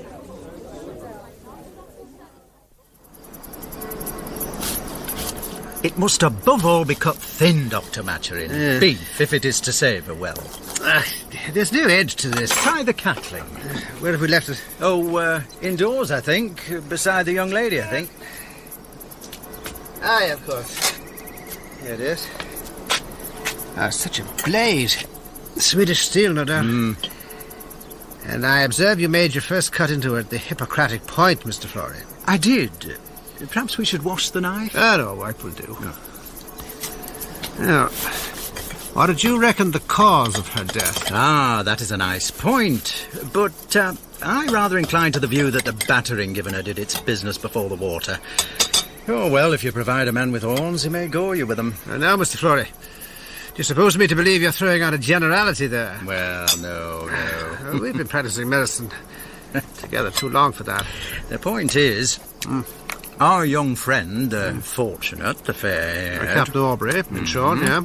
He has been very indiscreet, so has the lady. I follow you. The husband resents it, and a port commandant is in a position to indulge that. He'll not ask for a meeting. He's a pitiful fellow, in truth. But he may try to entrap our friend into some act of disobedience. And so bring him to a court-martial. That'll be the style of the man. There are times when it seems to me that nothing would answer in Jack's case, short of a radical ablation of the membrum virile. Yes, that is very generally the peccant part.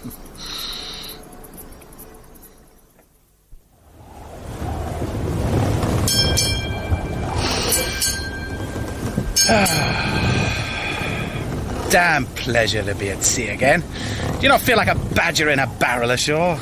No, not in the least. Yet I'm glad to see you happy now. I fear we none of us did ourselves good in Port Mahon. That is an acute statement. Damn scrub of a port commandant. Captain Hard coming the old Jarvey with his bloody fool orders. Oh, far better to be at sea. Every man knows his place and his duty. Every man.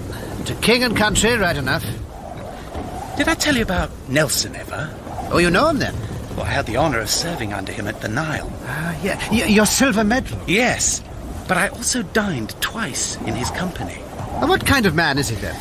Oh, he's... Well, you would take to him directly, I'm sure. He's very slight, you know. Frail. I could pick him up with one hand. But no disrespect, I mean. No. But, you know, He is such a very great man. There's something in your philosophy called an electrical particle, isn't it? A charged atom of a sort, yes. That's Nelson. He spoke to me at each dinner. The first time it was to say... May I trouble you for the salt, sir? May I trouble you for the salt, sir? I have ever since said it as close as I can to his way. You may have noticed. No. Well, you wouldn't. You weren't there, of course. Well, I will from now on, sure. But the second time, I was trying to make my neighbour understand our naval tactics, weather gauge, breaking the line and so on.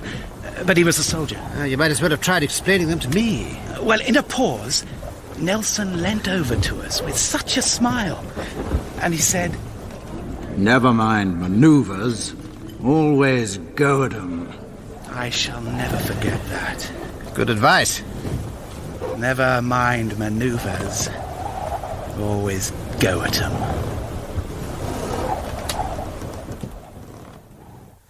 Oh, yes. Ah, that's my beautiful girl, yeah. Now, steady now. Gently. Oh, gently. Oh, that is so good.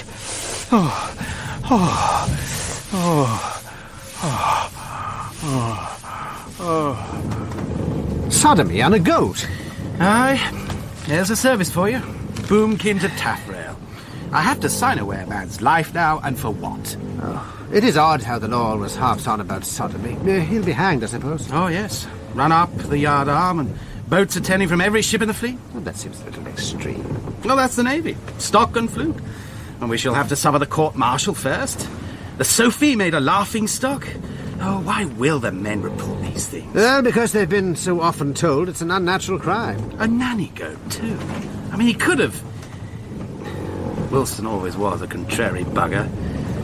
Well, the goat will have to be slaughtered. Well, the animal's blameless, sure. I'll have it killed in order that it may be served up to Wilson's messmates. They informed upon him, so that's but justice. Could you not just save yourself the trouble and embarrassment of a court-martial? No, Doctor. The Articles of War... Well, set them both ashore. Wilson and the goat, on separate parcels of land, if you have strong feelings on the moral issue. What? Well, then you could sail quietly away. Well, perhaps there is something in what you propose. Is your tea for you, Captain? Doctor? Oh, yeah, I will gladly. You take milk, sir?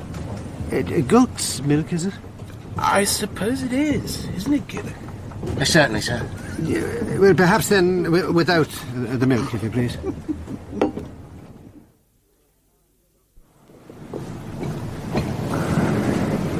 You know, there are times, Doctor...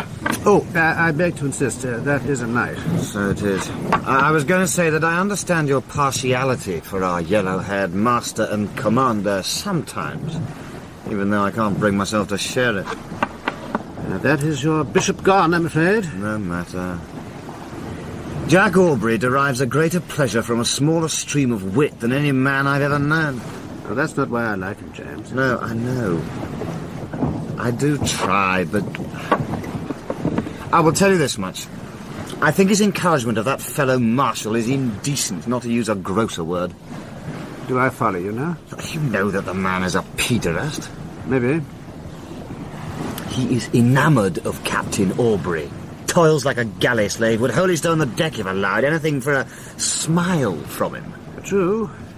But you don't believe Jack Aubrey shares the master's tastes? No, but I do think he's aware of them, that he encourages the man.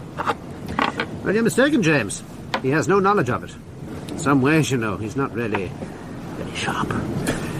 I did once make a circuitous attempt at enlightening him a little. He just looked very knowing at me and said... Don't tell me about rears and vices, Doctor. I've been in the Navy since I was breeched. I know. Then surely he must be wanting a little in penetration. Oh, James. I trust there was no mens rea in that remark. Did you hear? While we were at Marne, there may be some danger of peace. Do not think of it. Well, I hope to God we may see a touch of real action before it's too late. I'm curious to know what you will think of it. You, the professed abominator of violence. But don't I have cause? Don't we both? Most men find the reality of battle entirely unlike what they had expected. Like love in that. Oh? Yes, very disappointing. And yet you cannot wait to be starting again. You find it so? It's your move, you know. I'm perfectly aware of it. Would you not say we had seen any action then? What, our scuffles to this day? I was thinking, Doctor, of something on a rather larger scale.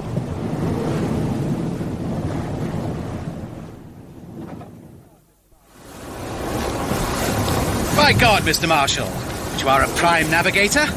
You deserve to be master of the whole fleet. Aye, thank you, Captain Aubrey. Coming from you, that is a prodigious compliment, sir. Dr. Maturin, see here what our excellent master has done for us. And I confess, I see little more than yet another tub of a merchantman. Is that a great feat of navigation to find her? Yes, most certainly. Last night's storm and all. Oh, well, I never will understand, it's true. She's a tartan, Doctor. 4 guns and short-handed. And shall we take her? She has a disagreeably careless air, and neutral, I should guess. Should you now, Mr. Dillon? The other cook joins in her manoeuvres. Did you hope for something better? No, sir. You shall have your dust up some other day. And when we do, Dr. Maturin, you shall see how it stretches your mind. Your black draughts and bloodletting are nothing to it. Rhubarb and senna. Mr. Marshal! Aye, sir. When the tartan next prepares to tack, we'll heave out staysails and set to guns. Aye, aye, sir. Then Mr. Day may put a shot across her forefoot, and we'll take a look at what she's got. Oh, the enemy cries as we sweep the sea clear, yet the innocent sailor's got nothing to fear, but discover some counterfeit neutrality, and we'll give the bold faker some fiddly-dee. Oh, the guns will blaze and Jack win the day, and the enemy burning for mercy shall pray, and they'll need at least a 73, and they whack Lucky Jack on his fiddly-dee. You wouldn't be trying to deceive us, would you now? What do you mean, sir? Baptiste, light along this Ragusan's captain, will you? Aye, Mr. Marshal, sir. Now, look you here, pretty madam. When His Majesty's men of war cross a tartan in the Barcelona way... Ragusa, bound for Ragusa! Oh, aye, as you say. And also that you're in ballast, which we can see is not the truth, is it now? Bound for Ragusa, neutral! I think not. You take prize, a neutral ship, you find trouble, not so. I know! Solo il signore Marshal. Oh, ma cosa fai? Testa di merda! You see, Mr. Marshal, he is no Ragusa. Let's take a look at the ship's papers, shall we, madam? That's not you, Davy! No! Ah! Ah! Ah! Ah! Ah! Oh, damned lucky bastards. John Baptist, you reckon? Or that codpiece fellow from the Fort Tom? Not be Mr. Marshal giving it her, will it? Oh, not with old Sodom and Gomorrah so sweet on our Goldie Locks. Mr. Marshal! What did you do to that woman? Knocked her down, sir. You knocked her down? Aye, sir. Tartan's no more a Ragusan than I am, sir. Captain talks no Italian at all, says Baptiste. Lingua franca only. And Mrs. has a Spanish set of papers in her pinny. What's of the cargo? The hold's crammed full of bales, sir. Consigned to Genoa. Fair price, sir, and no neutral. Very well done, Mr. Marshal! Very well indeed. What an infamously brutal thing to do. Strike a woman. You wait till you're married, Mr. Dillon. Send over the prisoners, if you please, Mr. Marshal! Aye, sir. To think that we have to mess with such a man as would do that. Mr. Dillon, pick some steady hands for the prize crew. Aye, aye, sir.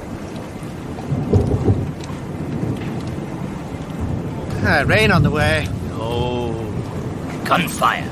Mr. Marshal, we shall have to part company presently.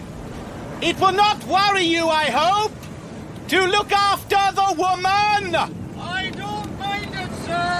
I know you don't, Mr. Marshal. Well, Lieutenant, it seems you may have your dust up today after all.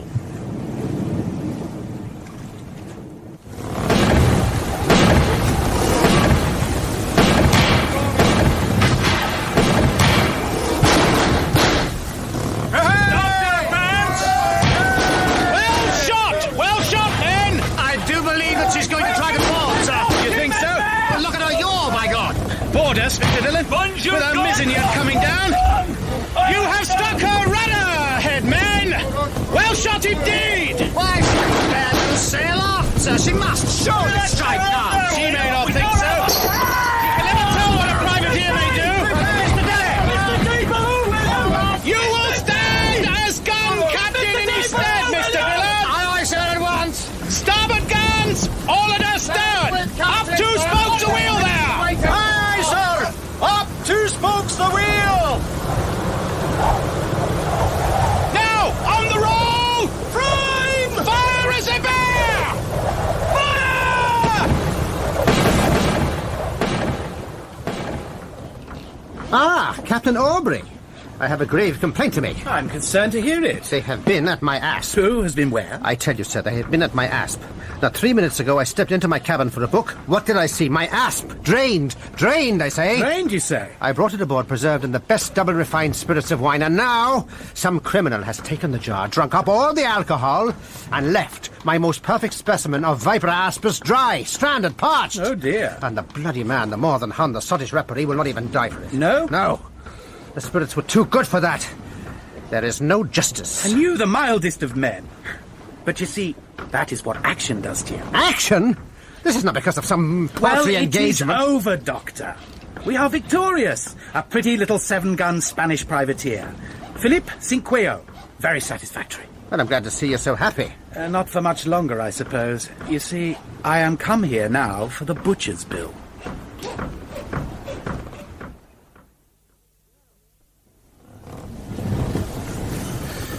Now, Mr. Day here has a depressed cranial fracture.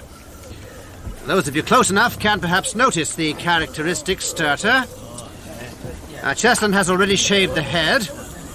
And you can see here where the falling block first struck the occipital bone. Now, with a knife, you would be well advised to watch on, Mr. Babington.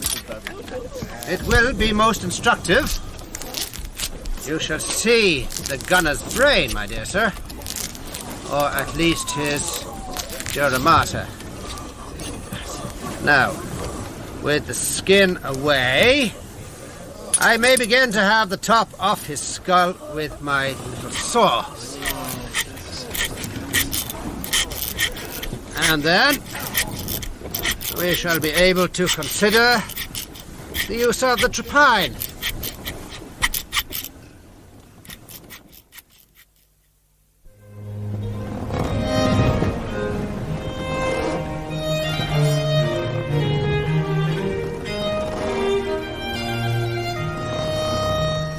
Very sprightly, Doctor. Very agile. Did you notice my bowing in the pump, pump, pump? Oh, I did indeed. You contrived to strike neither the hanging shelf nor yet the lamp. I only grazed the locker once, myself. I believe the great thing is not to think of it. Those fellows now, when we engage the privateer, are running their guns in and out, clapping onto the tackles, sponging, swabbing, ramming. They don't think about it anymore. Quite mechanical. I'm really proud of them. The merest parcel of lubbers to begin with, I do assure you. You've been wonderfully earnest in making them proficient. Well, there was not a moment to be lost. Still in all, do you not find this sense of constant hurry oppressive, jading? No. Dr. Hurry is as much a part of our lives as salt pork.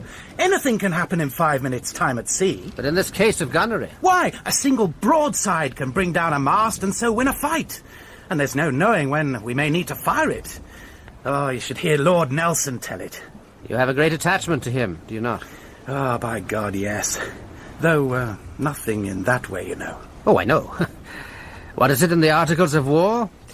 If any person in the fleet shall commit the unnatural and detestable sin... Yes, but I must confess I don't like to see a man hanged for it. I said that to...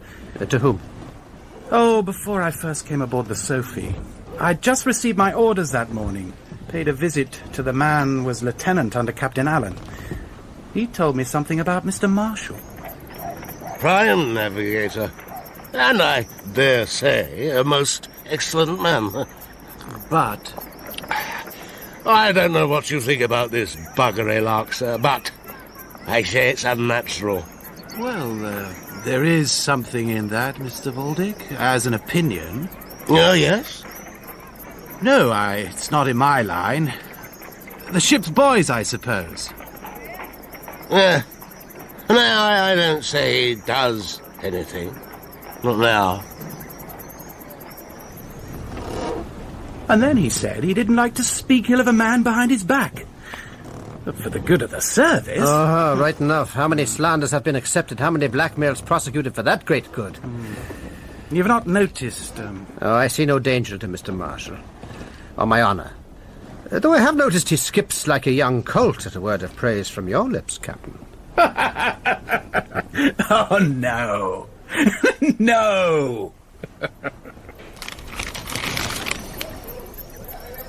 Oh, no. No! My dear Jack. Oh, bad news? My father. Well, the General is ill? Brain sick. I'm sorry to hear that. Look. Remarriage, my boy. It carries with it the most enormous of advantages.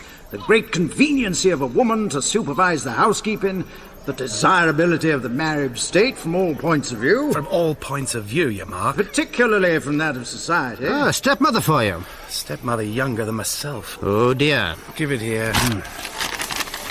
The difference between not quite 64 and 20-odd is of very little consequence. Oh, damn it. He's so ancient. And then am I to lose my place as his son? Oh, you mean another child to him? Well, do you think as a physician, I mean, is the thing possible? Well, it's not inconceivable. My dear Jack, how glad I am to see you. Molly! Take care. What? The servants. Well, you can come out from behind the table, notwithstanding. Does it look well for dinner? Well, I suppose so, yes. Colonel Pitt will be here. Pitt? I rode out with him this morning. Did you? Don't know how you manage it in this heat. That's exactly what my husband always said. Oh? Will your friend Dr. Maturin be coming to dinner? I believe so. I left him observing some, the amorous behaviour of some praying mantises. Oh? Yes, it seems that the female devours the male. After or instead of? During, he tells me. How particularly interesting, Jack. Oh, you know I would do anything to give you pleasure. The servants. The summer house tonight. Indisposé. Oh. I'm so sorry, Jack.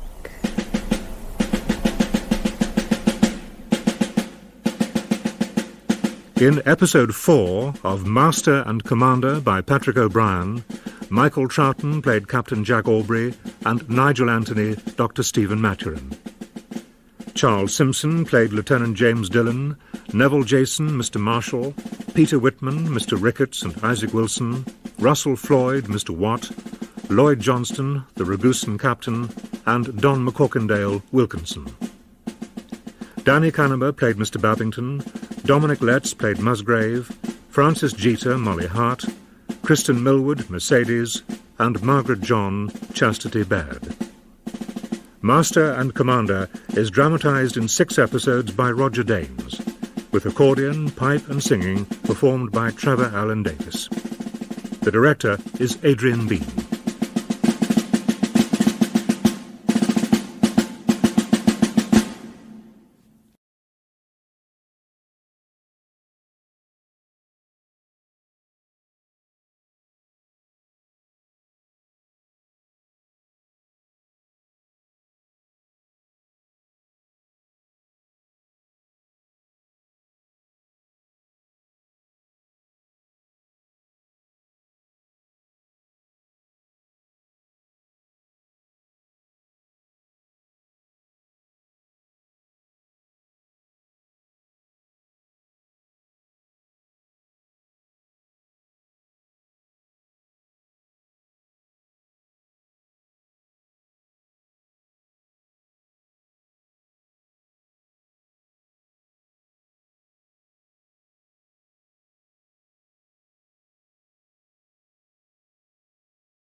We come now, Captain Aubrey, to the statement of your position. In or about 40 minutes west, 37 degrees 40 minutes north. Is that correct? It is, sir. In sight of Cape Rogue. And you're in that place in pursuance of your orders? Yes, sir. Might it not be suggested, Captain Aubrey, that you found yourself in those waters, those dangerous waters, by cause of a desire in you to seek prizes beyond the strict call of duty? No, sir. My orders stated that the taking and destroying of the enemy's shipping and material was of the utmost importance. My actions in all things have been directed entirely to that end. Come, cheer the bold Sophie, loud shouting, hooray, for our Goldilocks Jack, sure the Drake of our day. With the French and the Spanish, the girls all agree, how prodigious the might of his fiddly-dee. How the merchants wail, a-piping their eyes, as they see the bold Sophie sweep up every prize. For in France nor Spain, they've not the navy, as can whack Lucky Jack on his fiddly-dee. Master and Commander by Patrick O'Brien. Dramatised in 6 episodes by Roger Danes. Episode 5, The Question of Principle. The year is 1800, and England is at war with Napoleon.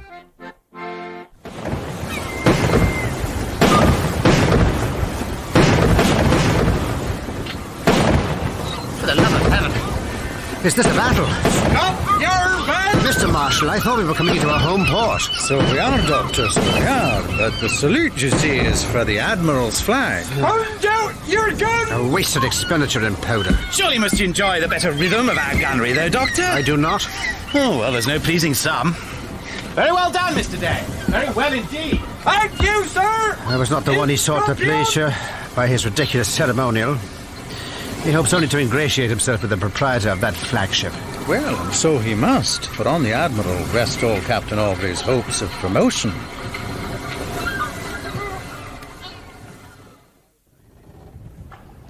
You needn't take it too much to heart, sir. Plenty of men never rise even to commander. No, my lord. Lady Keith, my wife, has a great kindness for you, as you know. I value her friendship the highest, my lord. As for myself, Captain Aubrey, I should be grieved to see you harm your own prospects. Thank you, my lord. So, will you allow me to speak to you very frankly? Certainly, my lord. I should think my judgment very poor, were I to entrust a line of battleship to a man with your record. Captain, liable to take it into his head to fight a fleet action according to his own notions of strategy. You've received an official reprimand for petulance, for neglect of orders on several occasions. You have acquired a reputation for undue independence, for temerity. In my own defence, even for insubordination, sir. I beg pardon, my lord. Yet you do possess one prime quality. None of my other cruisers has played such havoc with the enemy's trade. None has taken half as many prizes. You are lucky, Captain Aubrey.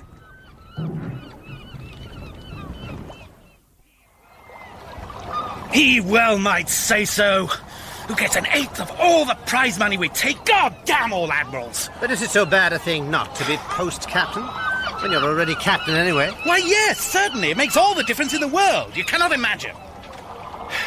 And there is, too, the eagerness for an extra 18 pence a day. A great fortune. But the vital difference, Doctor, is that a post-captain has his title by right, whereas mine is only by courtesy. And once you're over that fence of being made post, why, you are there. All you have to do from then onwards is to remain alive, and in time, Admiral. Which is the summit of human felicity? Of course it is. And nothing but seniority to take you there. Not interest, not selection, not merit. Nothing save your position on the list. But till then, you have to get onto it. Yes, which means truckling to every damn scrub of a senior officer. Yes, sir. No, sir. By your leave, sir.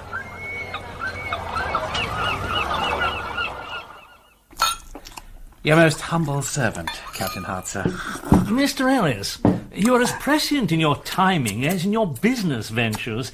You could hardly have chosen a better moment to send your boy to sea. We shall make him a good officer. My wife and I, Captain Hart, prefer to offer our Henry to a little boat. Better than a ship of the line. Oh, why is that, sir? The Duke of Clarence tells me that the first-raters are rather mixed, if you understand me. My wife is very particular. And some of these captains want their young gentlemen to have an allowance of £50 per annum. At least 50, I should suggest. Oh, but I dare say a good many of the things can be picked up second-hand. Without a doubt, Mr. Ellis. But then, I don't mind 50 quid or even more, so long as the ship is genteel. Well, Captain Aubrey is a thoroughgoing Tory, sir. Just like me. And your lieutenant, Mr. Dillon, is Lord Kenmare's nephew, I collect. Oh, quite a gentleman, sir. Dr. Maturin, too, is a physician. The only one in the fleet to act as ship surgeon. And on land, you know, Mr. Ellis, a physician's worth a guinea a visit. Indeed. That's better. It is well known that only gentlemen are fit to be officers. God has ordained it so, and is his wisdom seen to it that the lower orders should love him for it. Gentlemen, a toast to discipline. To discipline.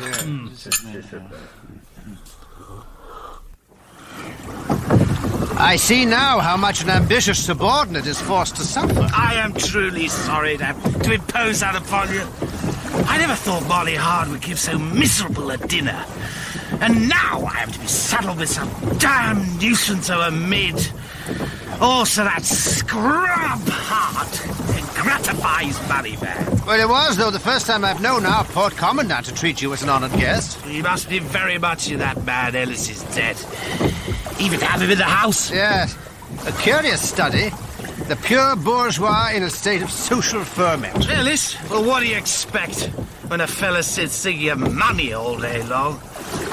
And they can never hold their wine, those sorts of people. And their womanly insistence upon authority and beating when he was thoroughly drunk. I would wager that he is very nearly impotent, which would also account for his wife, sure. Might be just as well if everybody were impotent.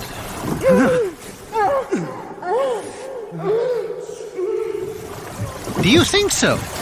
I tell you, universal impotence.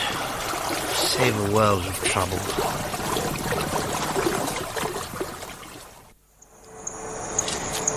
You had better take warning, sir. I do not intend to allow you to insult myself or my servants. Oh, don't you come talking to me now of honour, Lieutenant. I know what you mean by it. You are angry and you are poor. Yes, I am. Both of those. And for why? Because it's only the Navy pocket their takings from the prizes they capture. Is that fair? I will allow you to withdraw from this if you give me your I will apology. not withdraw. I'll draw. You're only in that uniform for the riches it brings you. You are mistaken. You're a liar. So be it.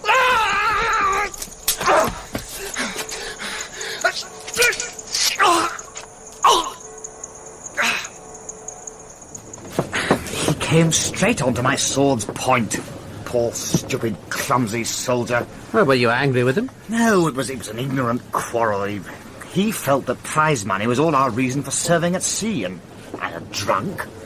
And I knew I'd not been altogether fair to Captain Aubrey on that very matter. Well, it is true he does love a prize, but the taking of them is not his prime concern, really. Just so. In passing, though, I may say not every man would know it. The hands in particular, and you know, Doctor, if they're not kept in check by these steady officers, I think we shall have trouble from them over it. Prize money is heady stuff and no great step to breaking bulk and plunder.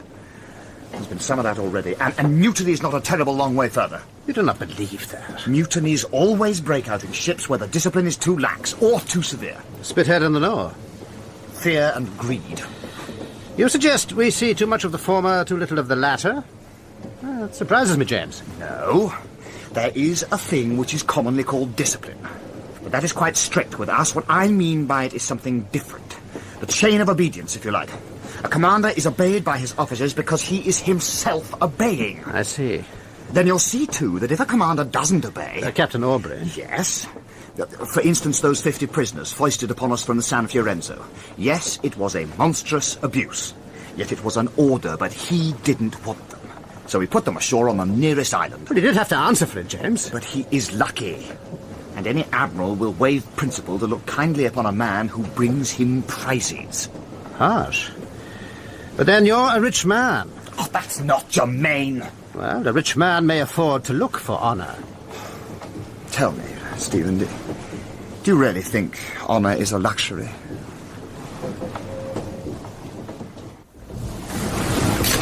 Five vessels, 2 setties, a tartan, a snow, and a ship of some force as their watchdog. What do you make of her, Mr. Dillon? I can't count her gun ports in this light. She's French at any rate. Seems a little small for one of their 18-gun corvettes. And she lies to windward of her convoy. May I make a suggestion, sir? So long as we don't hold a council of war, they never decide anything. I see. Perhaps you would like me to beat to court. You see that slovenly little snow between us and the ship? You and our boarding party might take her before she's aware, while she mars us from her escort. But you mean to attack the ship, don't you, sir? I shall have no choice. But surprise will be everything.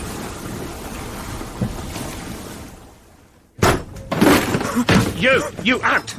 You surrender? Oui, monsieur. On deck, then, with the rest of the prisoners. Allez! Allez, vite! He's taken her! Well done, Mr. Dillon! Well done indeed, sir!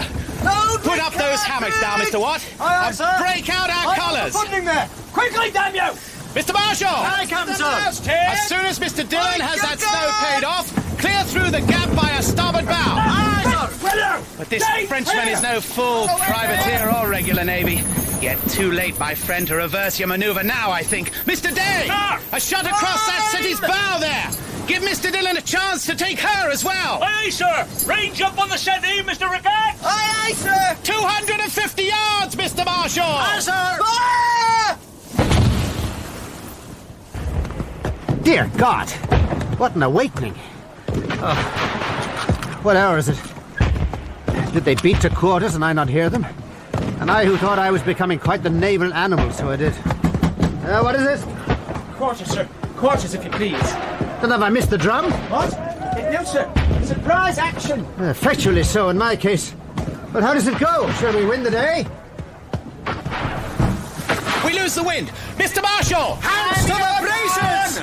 Keep us alongside her and keep firing! Why, Lisa, the setting has struck the colours. Thank you, Mr. Rickett. Let's hope Mr. Dillon's boarding party may pick her up before she changes her mind. Go aloft now and be ready with the royals. Aye, aye, sir.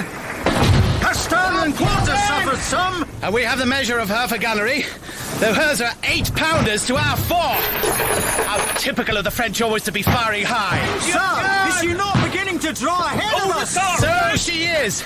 The royals, Mr. Marshall, directly. Aye, sir. We must not let her outrun us.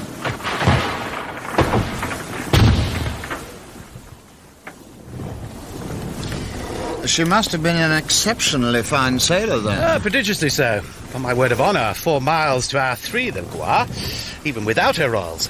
Though we knocked her about to a degree. She did little damage to you. I'm glad to see it, sir. Why, yes. No one killed, no dangerous wounds. A pretty action. He thinks I'm shy. Allow me to present Captain Lahire, sir, of the French Royal Artillery. Happy, Captain, sir. Domestique, monsieur. The snow turned out to be a Neapolitan prize, sir, the Santa Lucia. Captain Lahire was good enough to take command of the French Royalist passengers and her Italian seamen. And they kept the privateersmen under control while we pulled across to take the settee, the Pardal. Very well done indeed, Mr. Dillon. Last I saw her, she'd struck. But did she then try to run? Oh, she tried, sir. Yes. Then I am mightily obliged to you, Captain Lahire. Huh? Obligé, monsieur? Oh, de rien, mon capitaine, je vous assure. What are the other 2 merchantmen, Mr. Dillon? I regret to say they were far too far downwind by the time we'd secured the Pardal. Oh, that's a shame. We shall be able to complete our commercial endeavour, sir. They ran down the coast. By now they'll be lying under the guns of the battery at Almorara. Good. We shall have to look into that bay, then. Many prisoners? A score, just. The Snows people are all allies, of course. When did the Gloire take them? 8 days ago, sir. Really? Yes, sir. She is a fair prize. Cape Ifac and Cape Almirira. And the village there, where lie our other 2 merchantmen. From what the Spanish prisoners have been saying, Again at the Settee, the Zalak has a cargo of quicksilver hidden in sacks of flour. Well, then we must handle her with great care, eh? Of course. What? With great care, sir. He thinks I'm shy. That I left off chasing the Gloire because I chose not to get hurt and came hurrying back in search of a prize. Thus, right across. Doctor, this raised part to the end of the jetty, 10 feet high, do you know? Oh, well, it's 8 or 9 years since I was last in Almirira, but the chapel on it withstands the tall winter storm waves. Then it would certainly protect our hull from their fire. Aye, the Sophie will be tolerably safe there, sir, anchored so with a spring on her cable. As heavy a fire as you can then, Mr. Dillon, playing on the mole there and over the tower, while we run in as fast as ever we can to take the battery from behind. You, sir? Yes, sir, me, sir. I am going ashore. Shall we say 10 minutes to run from our landing place to the tower? Allow 20 minutes, if you please. You portly men of a sanguine complexion often die suddenly from unexpected exertion. I do wish you would not say things like that, Doctor. Well, it is the heat. Brings on congestion, apoplexy. Besides, I am not portly. Oh, you can't think so, Doctor. The captain has an uncommon, genteel figure.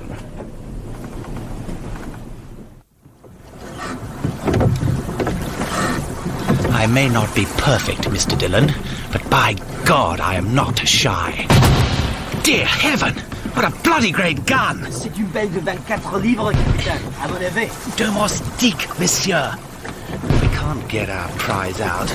I shall burn her where she lies, and the whole bloody village along with her, if necessary.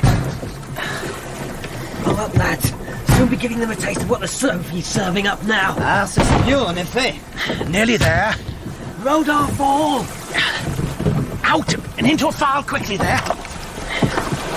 Down the lines. Mr. Watt? Here we are, sir. Mr. Marshall, there's yours. Clap onto your lines all. Each man to his knot. Ready? Ready there, Gomez. What is it? Good lucky self. Oh, merci very much, mon capitaine. All ready there? All correct, sir. Sir. Then tear away.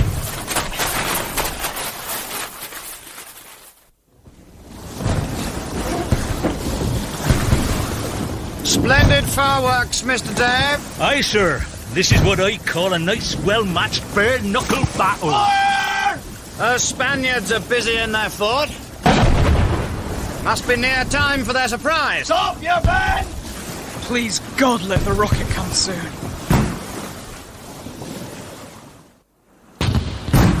See to your arms, all. Where's their gun? Mr. Watt, ready to grapple? Aye, aye, sir. Mr. Pulley, the rocket now, if you please. Ready planted, sir. Now, so dump down through the ditch on the Bloody word. tinder. Sergeant Quinn is a Marines. Parapet, take the fort quick and then fast to those prizes. All understood? Aye, aye, sir. Mr. Pulley, where's that rocket? Well done. Ready then? Aye, aye, sir. All ready, sir. Come on!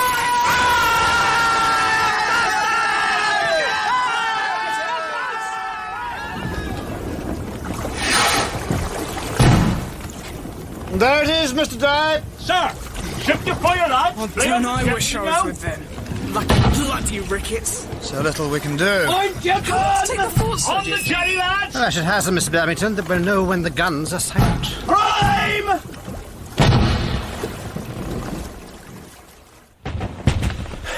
Prisoners! Mr. Marshall! 3, sir, just.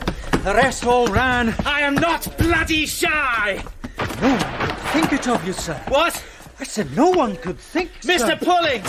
Spike up those guns! Aye, aye, sir. Capitaine.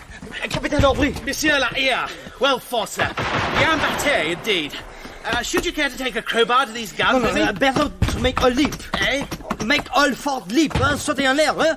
Boom! Vous savez, faire leap in the air, yes? Well, then do it at once, Comme I tu le beg you. sais, moi, Mr. ouais, mais Marshall! You and all our people are to cut along at once to the jetty. Get the Setty's head round and her sails loosed. At once, sir. Sergeant Quinn! Sir! Your Marines to form at the landward end. Fire all the time whether you see anyone or not. It'll be done so, sir. And while you're doing that, Captain Lahire and I will be blowing up the fort. Oui, capitaine. It could almost be daylight. 3 tartans of fire. Fine blaze. Look up, man. And you can see our men quite clear on the deck of that merchantman, ready to bring her out. Yes, a very neat action. I must tell... Hold me!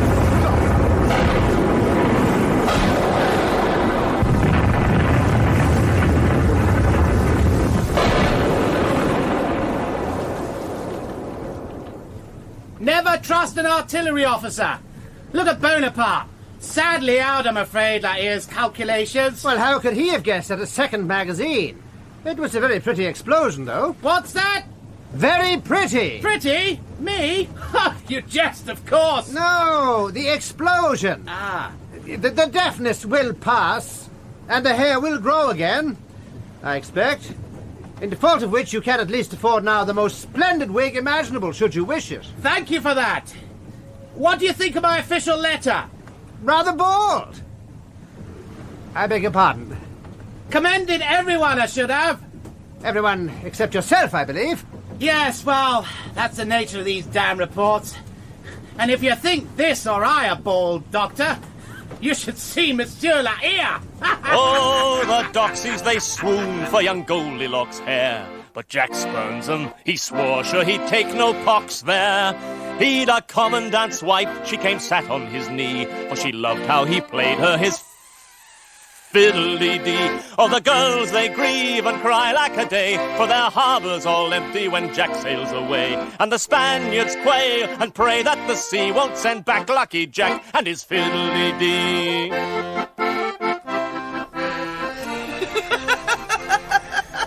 My Lord Jack, a wig! It is only for the moment.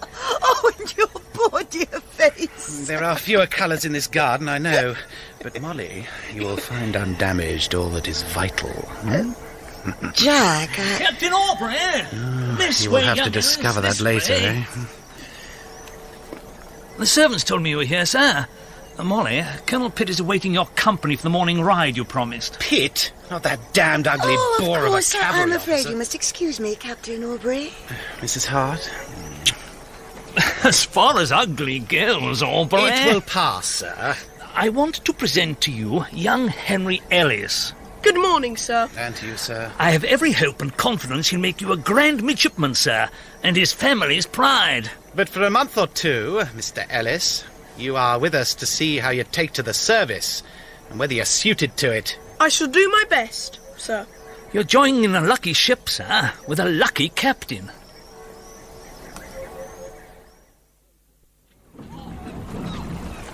He'll lose a Sophie, that's what. And more. He'll either get us all knocked on the head or taken prisoner. Oh, you have to have an eye for the main chance, Mr. Ricketts. And Captain Aubrey certainly has that. The main chance, the main chance. I've no wish to drag out my days in a French or Spanish prison, Mr. Watt. That's why you're writing to transfer, then, is it? I don't want my Charlie knocked on the head, either. Oh, come now. A naval officer has to run risks. Well, I'm not unwilling for him to run them. But the ordinary risks of the profession, not these capers. That bloody great battery. This setting about everything we see, regardless of size or number, it's tempting fate, that's what. I dare say people are vexed. And I dare say they call me Beelzebub. But that don't make me Beelzebub. Oh, does it not? Well, however that may be, you have stirred up the mercantile interest all along this coast. I should hope so. I have heard the Spanish call you a false, harsh, brutal, murdering villain, an odious man. There is particularly a wealthy man by the name of Mateo.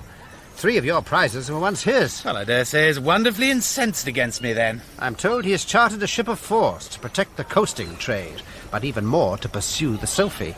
A Xebec frigate, whatever that is. Kaka Fuego is her name. Kaka Fuego? Doesn't that mean... Yes, it does. You should make a fine spy. Well, certainly I would, if I chose to play the part. So, if you did choose, you could find out what ships and convoys were sailing, when expected, how laden. I dare say. Even the golden galleons themselves, perhaps. Is it not a curious and illogical thing that it is right and proper to speak of the Sophie's enemies?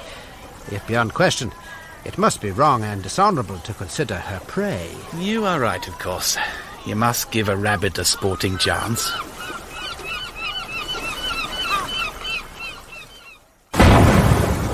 She's a man of war. A frigate, is that? If not a ship of the line. French, probably. Reply to our private signal, sir! Blue ensign! Red pendant at the main! Blue Peter at the fore! As the braces, southwest by sow. Half sow, Mr. Marshal. Southwest by sow, half sow, aye, aye, sir. 6 months out of date, Doctor, that reply. Royals, law, and topsail stunsails! Royals, law, and topsail stunsails! Would you catch up with us? I really couldn't say, beyond an observation that it is very fortunate how the evenings are drawing in.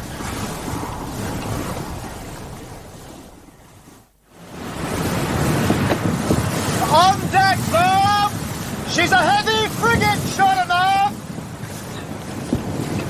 Mr. Dillon, sir. What is it, Mr. Babington? Musgrave here thinks she may be the Dédaigneuse. Well, how would you know? What, Cap? I was a prisoner aboard of us, sir. A matter of 3 weeks and more took out of a collier. Look again with my glass, then. Yes, it's a fine glass, sir. Yeah, she's a Dédaigneuse, all right. What does she carry? Give Mr. Dillon back his glass, Musgrave. Begging pardon, sir. Well, she carries 26 18-pounders on the main deck, sir. 18 long 8s on the quarter deck and forecastle, and a brass long 12. 18 long 8s on the quarter deck and forecastle, and a brass long 12 for a bow chaser. Thank you, Mr. Dillon. You never answered my question, but you might catch us. She'll need to sail nearly 2 knots faster than the Sophie to do it by nightfall. And the Dédaigneuse, Doctor, is no very famous sailor. Then we may hope to slip away in the night. Well, I once took part in a 32-hour chase, so it's not sure. Oh, dear. I was on the West Indian station. Covered more than 200 miles of sea, so you can see that in a case like this, Doctor, every fraction of a knot may count. Man overboard! Who is it? Mr. Ellis overboard, sir! Ellis! Ellis, catch this! Ellis? What, young Ellis? Ellis, catch it! Oh, you poor fool! Captain Aubrey! Come away, Doctor, if you No, please. Captain Aubrey, let go of my arm, Mr. Dillon! You must not interfere. It's his decision alone. But the drowning boy is in his charge. And so are the 80 men aboard this sloop. Make the calculation for yourself. That one drowning midshipman is Mrs. Hart's own protege, a sort of a guest as I was on our first voyage together. Would he have left me in the water, I wonder? Look there. We're making 7 knots, Dédaigneuse 8. 10 minutes would lose a mile and more. Still and all. And your staring at him will not make him decide the easier. Well, I know what I should do. And I. Probably not the same thing, though, James. No. Jolly right away! Stand by, fore and aft, ready to bring her into the wind! Stand by there! You see, Mr. Dillon? Captain is more of your mind than mine. As in so Ready, much. sir! Mr. Marshall, bring her to! Aye, aye, sir. But I hope our fate may not prove to be like Ellis's. What, saved? No, dead.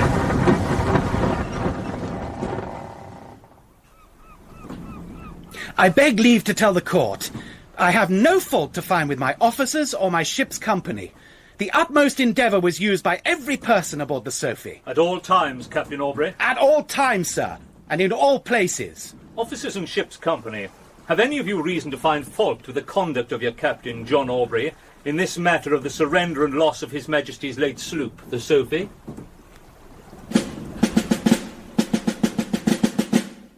In episode 5 of Master and Commander by Patrick O'Brien, Michael Troughton played Captain Jack Aubrey and Nigel Anthony Dr. Stephen Maturin.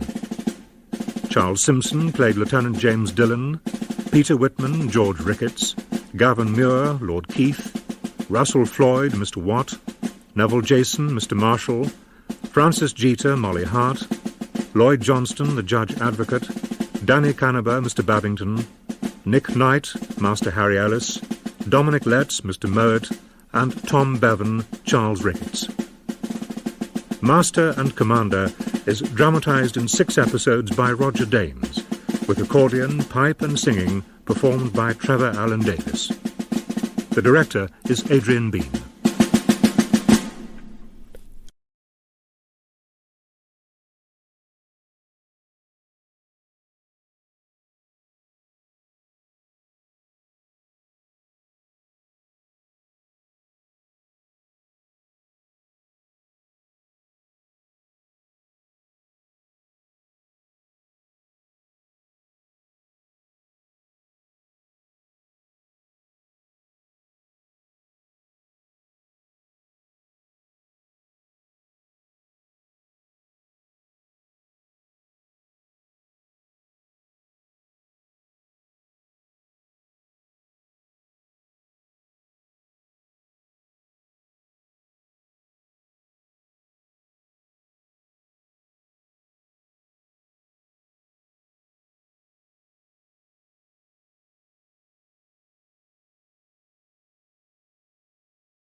Put your damn backs into it, Can will you see him? There! And there's a dead on yours, too! What was he thinking of to fall overboard during a chase like this? What's the captain thinking of to put about for him? Row up, Boat hook! Boat hook there!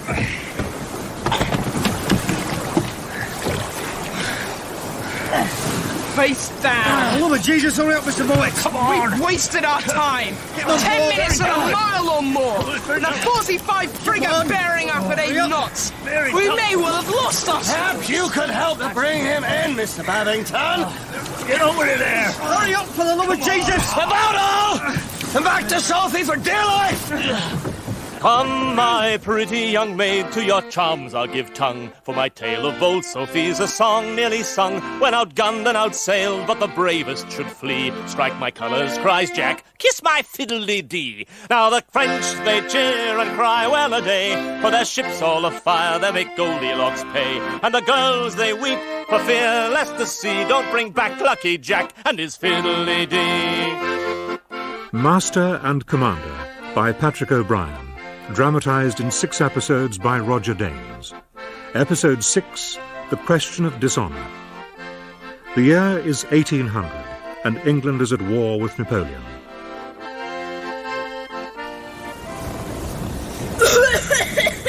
Dear God! We may cut him down now. To bring a man back from the sea, from drown. He was dead. Well, I wanted to try what I'd read for this.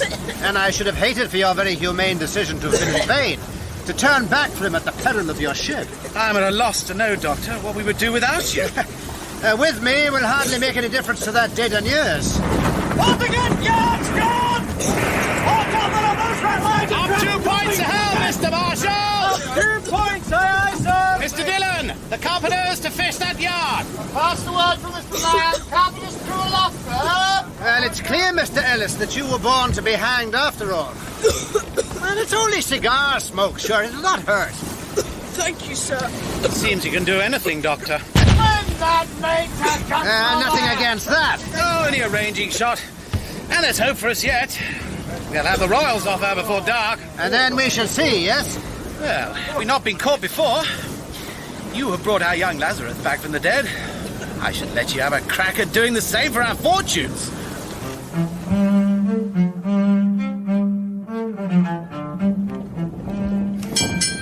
And still she comes on. Thank God it will be dark soon. Too much sail on her aloft. Too much aft.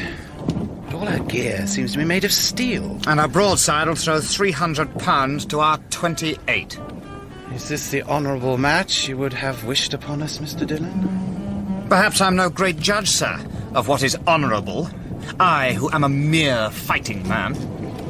Well, you may have cause to use that quality, sir. Another day. I should be delighted, sir. When you will. Now, I should be obliged if you would see to sending up those extra preventer backstays. Thank you, sir. If you please, sir. Mr. Mowat. 7 knots, 4 fathom, sir.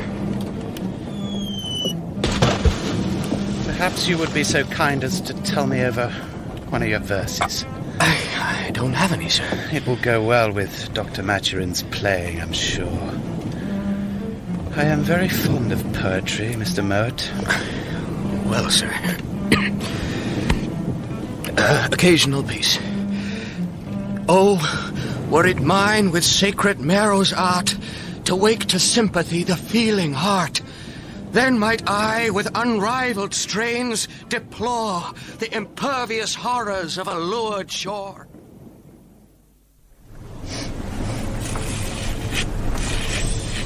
And when you finish that, look, you can trim my hair. On a Tuesday? Yes, damn you, on a Tuesday. Now, don't you move, sir. There's such a sight upon the deck this morning. Tell me, Doctor, a bearded vulture? An albatross? Well, almost as wonderful, certainly. The cutter's crew, shaved, trimmed, straw hats, Guernsey frocks, ribbons of all things. They are taking me into Fidatella. Well, it must be that something or someone very special is awaiting you. Oh, I understand. I missed Molly Hart in Minorca that last time. She has come here to stay with her friend Lady Warren. A long-standing engagement. It matters to you. Yes. You may leave that, Killock. Aye, aye, sir. And your best uniform. Oh, very fine. Best sword and gold-laced hat. You have missed her. I didn't realize how much. But when we at last found we'd succeeded in our trick, had really lost that dédaigneuse, I woke that afternoon, and my first thought was Molly. My first Stephen. Not success, not the Sophie. Molly. Jack? Yes? This is so unexpected a pleasure. I'm glad I can still give you pleasure. Are you not a distance from your ordered course? Well, I tell you, Molly, we were chased 100 miles by a Frenchman, which I managed to slip by a damn clever ruse. Shall he be moored long in the bay? Don't you wish to hear my trick? Oh, yes, by all means, sir. Well, come nightfall, we rigged a raft, put on it a credible impersonation of our stern lantern and lights. I'd had 'em lit earlier on the sloop herself, so he'd recognise them. Then we let the raft slip from our stern and put on all the sail we possessed. We were well away by the time the dédaigneuse let our raft have her full broadside.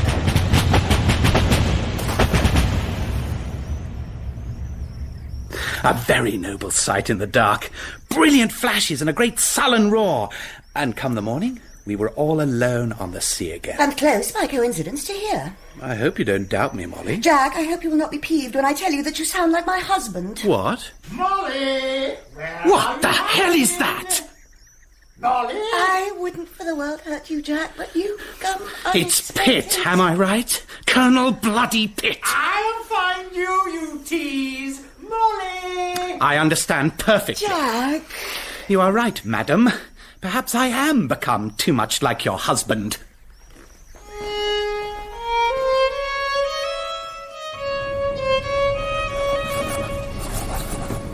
I no longer know what my friends feel or intend, or even what they mean. What Jack Aubrey's disappointment was in Theutha. He won't speak of it, but feels it deeper than I should have thought possible in him. And James Dillon? Great unhappiness, too. I find myself between a captain more suited to being a pirate chief of 100 years ago, and a lieutenant in danger of becoming an enthusiast, a zealot, an inquisitor. And this purblind sparring one another on to ever more hazardous exploits. Their death is their own concern, but also they risk mine. And a slaughtered crew, a sunken ship, my collections destroyed. These weigh not at all against their punctilios.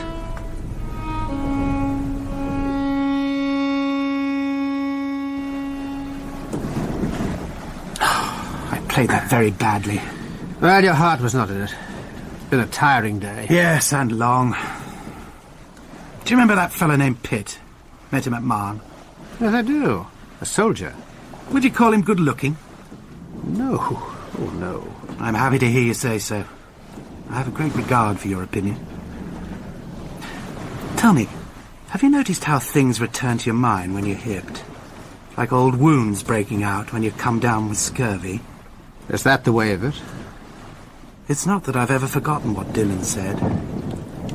Perhaps I am no great judge, sir, of what is honourable. I, who am a mere fighting man. Well, you may have cause to use that quality, sir. Another day. I should be delighted, sir. When you will. Has it been rankling, then? Oh, you know, I've been turning it over in my heart this last day or so.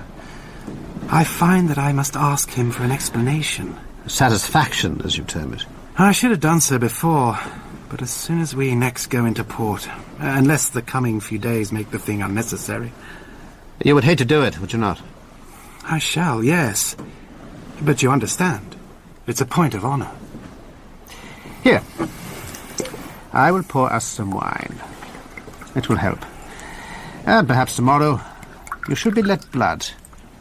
It is 3 weeks since you were let blood. Well, I will swallow your potion, Doctor. But I tell you what, tomorrow night we shall be going after some Barcelona gunboats, and I shall be doing the bloodletting.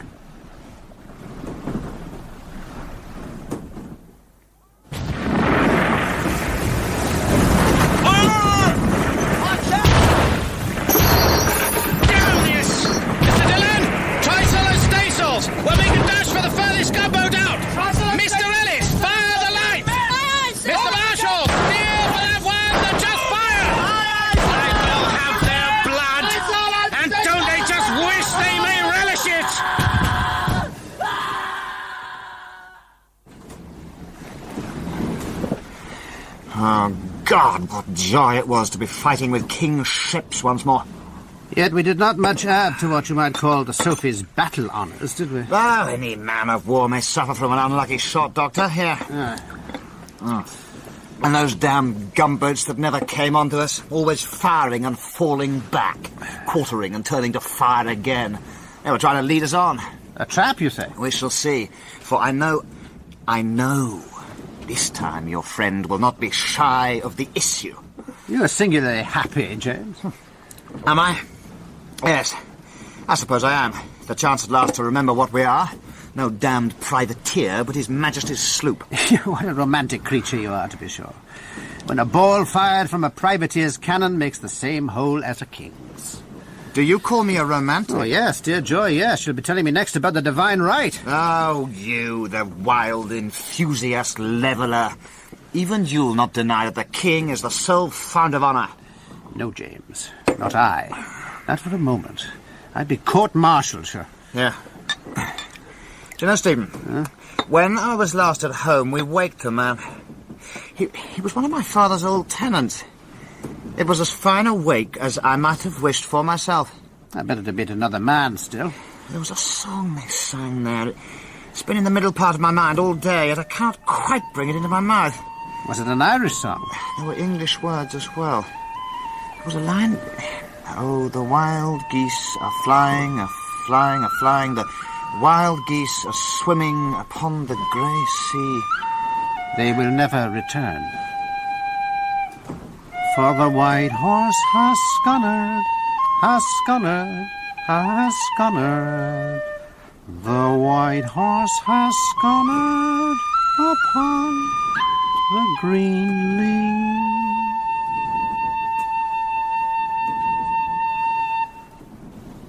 That's it. That is it. Bless you, Stephen.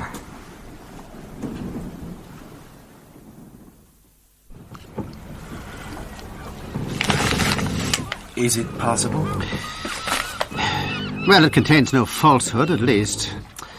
His Majesty's sloop Sophie of Barcelona. Sir, I have the honour to acquaint you that the sloop I have the honour to command... Oh, I have the honour twice. On the 14th day of August of this year of our Lord 1800. Very well. Very well indeed. What do you make of her, Mr. Dillon? I rather think, sir, she is the Zebec frigate Dr. Maturin has warned us of. So do I. Set the mainsail and haul up close to her. What is that warship? She must be 4 times our size. Good morning to you, Doctor. Morning. Looks as though we have caught a Tartar. She's a 32-gun Zebec frigate. And she cannot be anything but Spanish. Well, she's strikingly beautiful, sir. She's your ship, too, Doctor. But in what way my ship? We can be almost certain she is that very same Kaka Fuego you said was in search of us. Ah, that Senor Mateo must have rated our heads at a high price to have chartered such a powerful frigate. A Zebec frigate, Doctor. I beg your pardon. And there go her startsails. Mr. Ellis! Aye, aye, sir! We'll run up the American flag, if you please. The American that flag, should give them sir. something to think about. Note down the time, Mr. Richards. American The gun's double-shotted, Mr. Dillon. Treble, sir. Very good. Are we not soon to come into very real danger of receiving a full raking broadside from her? Lying as she does, I mean. There is, Doctor, you will find out a wonderfully pleasant thing about fighting with Spaniards. It is not that they're shy, for they are not, but they are never ready.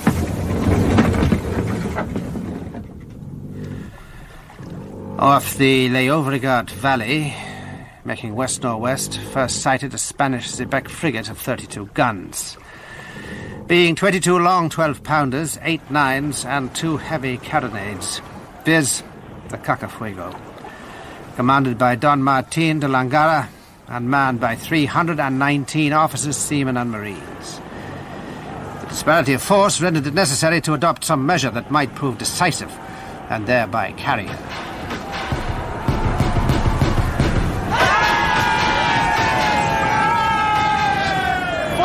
The guns!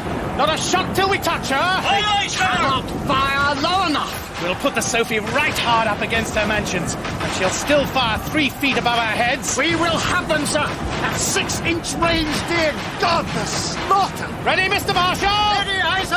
Hard over!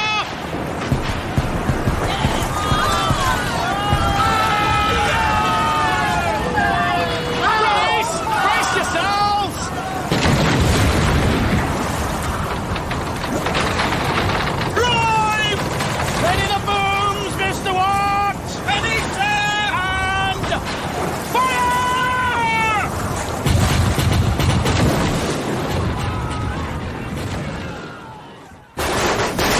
We shall be mere hull presently. Unbelievable that no mast or yard has been struck down yet, sir. It cannot last. Mr. Ellis! At your orders, sir! Cut along to the galley. Get the cook to put all his dirty pots and coppers upside down. And the cook! Mr. Dillon, I will speak to the starboard watch. Back topsails! Starboard watch, leave back topsails! Men! Now is the time! Now or never!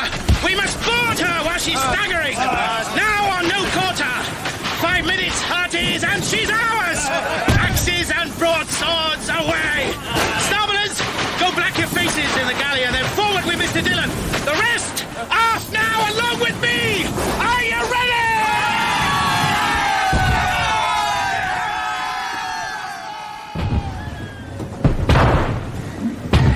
You mean to board her? I mean to take her, Doctor, and for that I need your assistant, Cheslin. Every man, Jack, and ship's boy. And will you come too? No, I will not. But I will steer if you choose. Do that, yes, thank you. But do come on!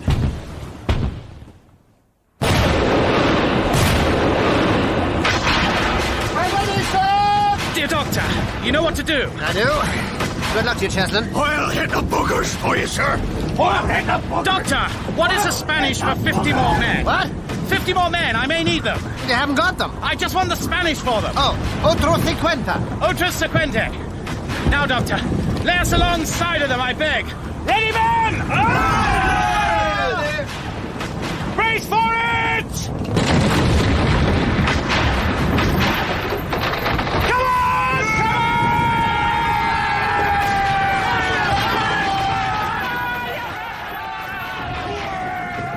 The boarding of the Kaka Fuego was accomplished almost without loss, and a violent close engagement was fought with her crew, who offered a determined resistance. Oh, God, this won't do!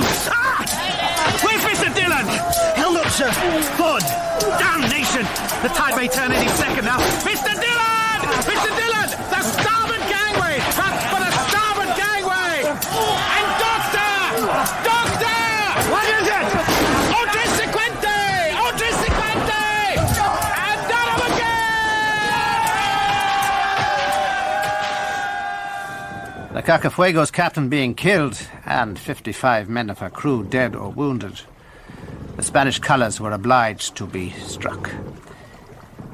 I have, however, to lament the loss of Lieutenant Dillon, who fell at the height of the action, leading his boarding party. Mr. Dillon! Mr. Dillon! Here, sir! He's here! How badly wounded?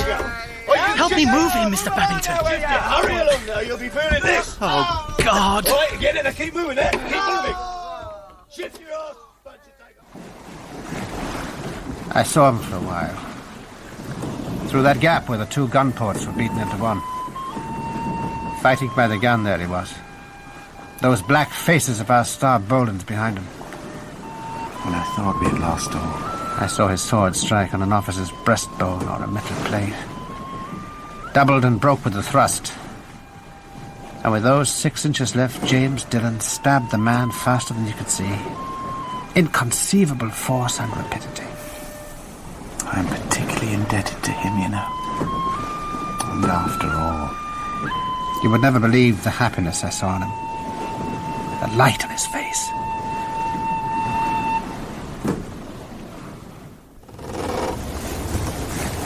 We therefore commit their bodies to the deep, to be turned into corruption, looking for the resurrection of the body when the sea shall give up her dead.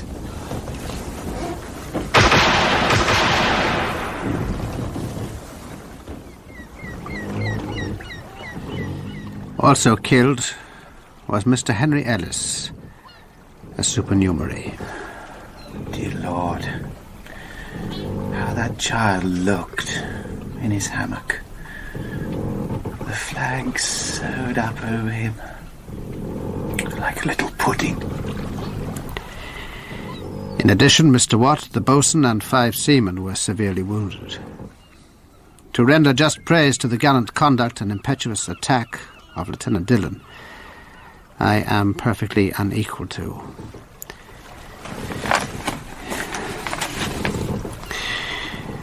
You don't need that second too. No. Of course you're right.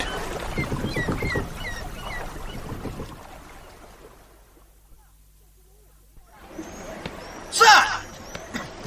Captain Aubrey, I do believe. I am that, sir. Keats, of the Superb. You must allow me, sir, to congratulate you with all my heart. A most splendid victory. Tom, come and you're see too whom I have kind. here in tow. Would you do me the pleasure of dining aboard, or are you bespoke? Tom, look here. This is Captain Aubrey of the Sophie. Oh, what a very great pleasure, You know Captain Aubrey. Gremel, of course. By reputation, I certainly do, As sir. neat an action as ever I saw, sir. Permit me to give you joy of your prize. Oh, why, sir, I thank you most heartily. 32 guns bested by 14. Nelson will rejoice in this, Captain Aubrey. Infinitely obliged to you, sir, for your kind opinion. There is none I value more. If there is any justice upon earth, that frigate will be bought by government, and you, sir, shall have command of her. You'll come and dine with me, sir. Though I dare say every woman in Man will be wanting you now, eh?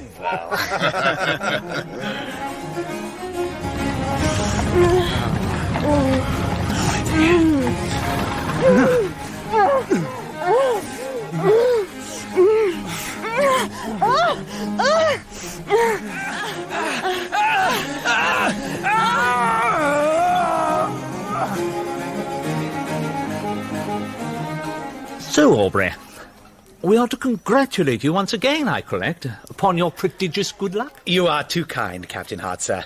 I have brought you my official letter concerning the capture. Oh, yes. I will forward it presently. Your list of wants, Aubrey. What of it, sir? The dockyard tells me it's quite impossible to supply even half of what you ask. How the devil did you contrive to get so many spars knocked away, and such a preposterous amount of rigging? If any man in the dockyard can tell me how to take a 32-gun frigate without damage, sir, I shall be obliged to him. Have you written to young Ellis's people yet? I have, sir. They entrusted him to me, you know. Through me to you. I don't know what I shall say myself to them. And Ellis's father is your money man. Isn't that true, sir? Oh, Richard, good. Brave, Capitano, good, pretty and brave. Thank you. Thank you, Mercy, my dear. I am so much obliged to you, you know. Tell me, Digame, would you be a good creature? Bona creatura, yes? And take this reward to your auntie. To your tia? Reward for what? Auntie was quite right, my dear. The Quicksilver ship was there to the minute, and we found the false Ragusan just as she had said we would. I say she know. So you did, Carina. So here, aquí is the recompenso de tua tia. Merci, my darling. Gracias, Capitano. Y aquí now is a little regalo para vous, sweetheart. Present? Shall I help you? Oh, yes, you see your pretty Capitano. Shiny sparkles, yes, on the skin, and diamond, you like him? Oh, God, yes. Yes, I like him. How soon the great victory to ashes is turned. How soon the bold hero reviled and spurned. For its fortune rules all to the lowest degree. And if Jack hasn't luck, he's got fiddly-dee. Now old Hart may swear each dog has his day, for his wife, Jolly Rogered, Jack Aubrey must pay. And the French no more bold Sophie shall see, for they've whacked Lucky Jack on his fiddly-dee. And so I have nothing. A pitiful convoy escort duty for a mail packet. And kiss my hand to any efforts in the cruising line. Yes, I think the ship's company only just restrained themselves from mutinous riot when they heard of your treatment. They were for throwing Captain Hart and his orders into the harbour, so they were, at the least. Well, Hart is having his revenge now, all right. No step for me. Nothing in the Gazette about her action. The Kaka Fuego sold to the Moors for 18 pence and a pound of shit. You set no store by this fancied irregularity in her command, her officer's status. My ass in a bandbox. And I'll tell you another thing, Doctor. Hart did not forward my official letter. Not by any man of war, not by any fast ship. But he's obliged to. No, only to send it. And I will lay you any odds you choose to mention that it is here with us, in that pitiful tub of a packet which has never sailed 6 miles to the hour since she was launched. And I know what Hart's covering letter will be. Sure as if I'd read it. Yes, he hopes to provoke you to an outburst. A child could tell that. To a disobedience which will ruin your career. Oh, I shan't play the fool. But you see my hand? Clearly, he has succeeded to admiration in enervating you. I confess it. I doubt if I could so much as finger a scale. Come in. If you please, sir. What is it, Mr. Babington? Mr. Gio compliment, sir. A French squadron. Formidable, indomptable de Saint-Muron, we believe, sir. It snapped. If it's Admiral Lenoir's squadron, sir. 272 guns in all. It snapped. Mr. DL asks, shall he beat quarter, sir? I would not have had this happen for the world.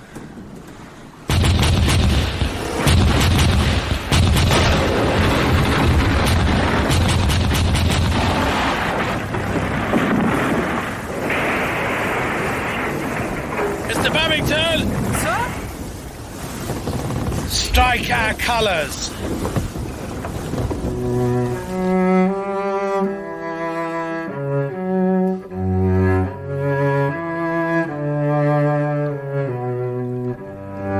Will the accused stand?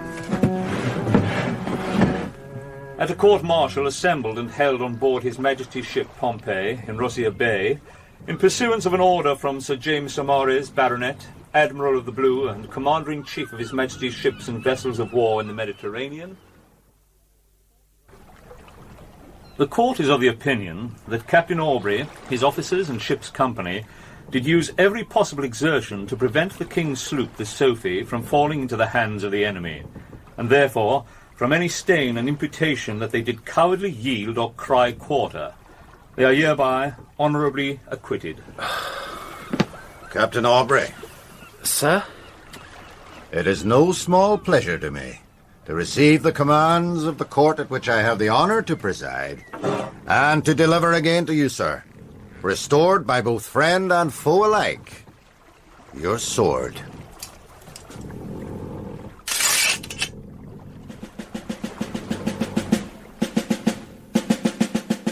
In Episode 6 of Master and Commander by Patrick O'Brien, Michael Troughton played Captain Jack Aubrey and Nigel Anthony, Dr. Stephen Maturin. Charles Simpson played Lieutenant James Dillon, Francis Jeter, Molly Hart, Lloyd Johnston, the Judge Advocate, Neville Jason, Mr. Marshall, Russell Floyd, Mr. Watt, Richard Pierce, David Richards, Kristen Millward, Mercedes, and Peter Whitman, Julius Hart. Dominic Letts played Mr. Mowat, Danny Canaber, Mr. Babington, Nick Knight, Master Henry Ellis, and Gavin Muir, Grenville and Sterling. Master and Commander was dramatised in 6 episodes by Roger Danes, with accordion, pipe and singing performed by Trevor Allen Davis. The director was Adrian Bean.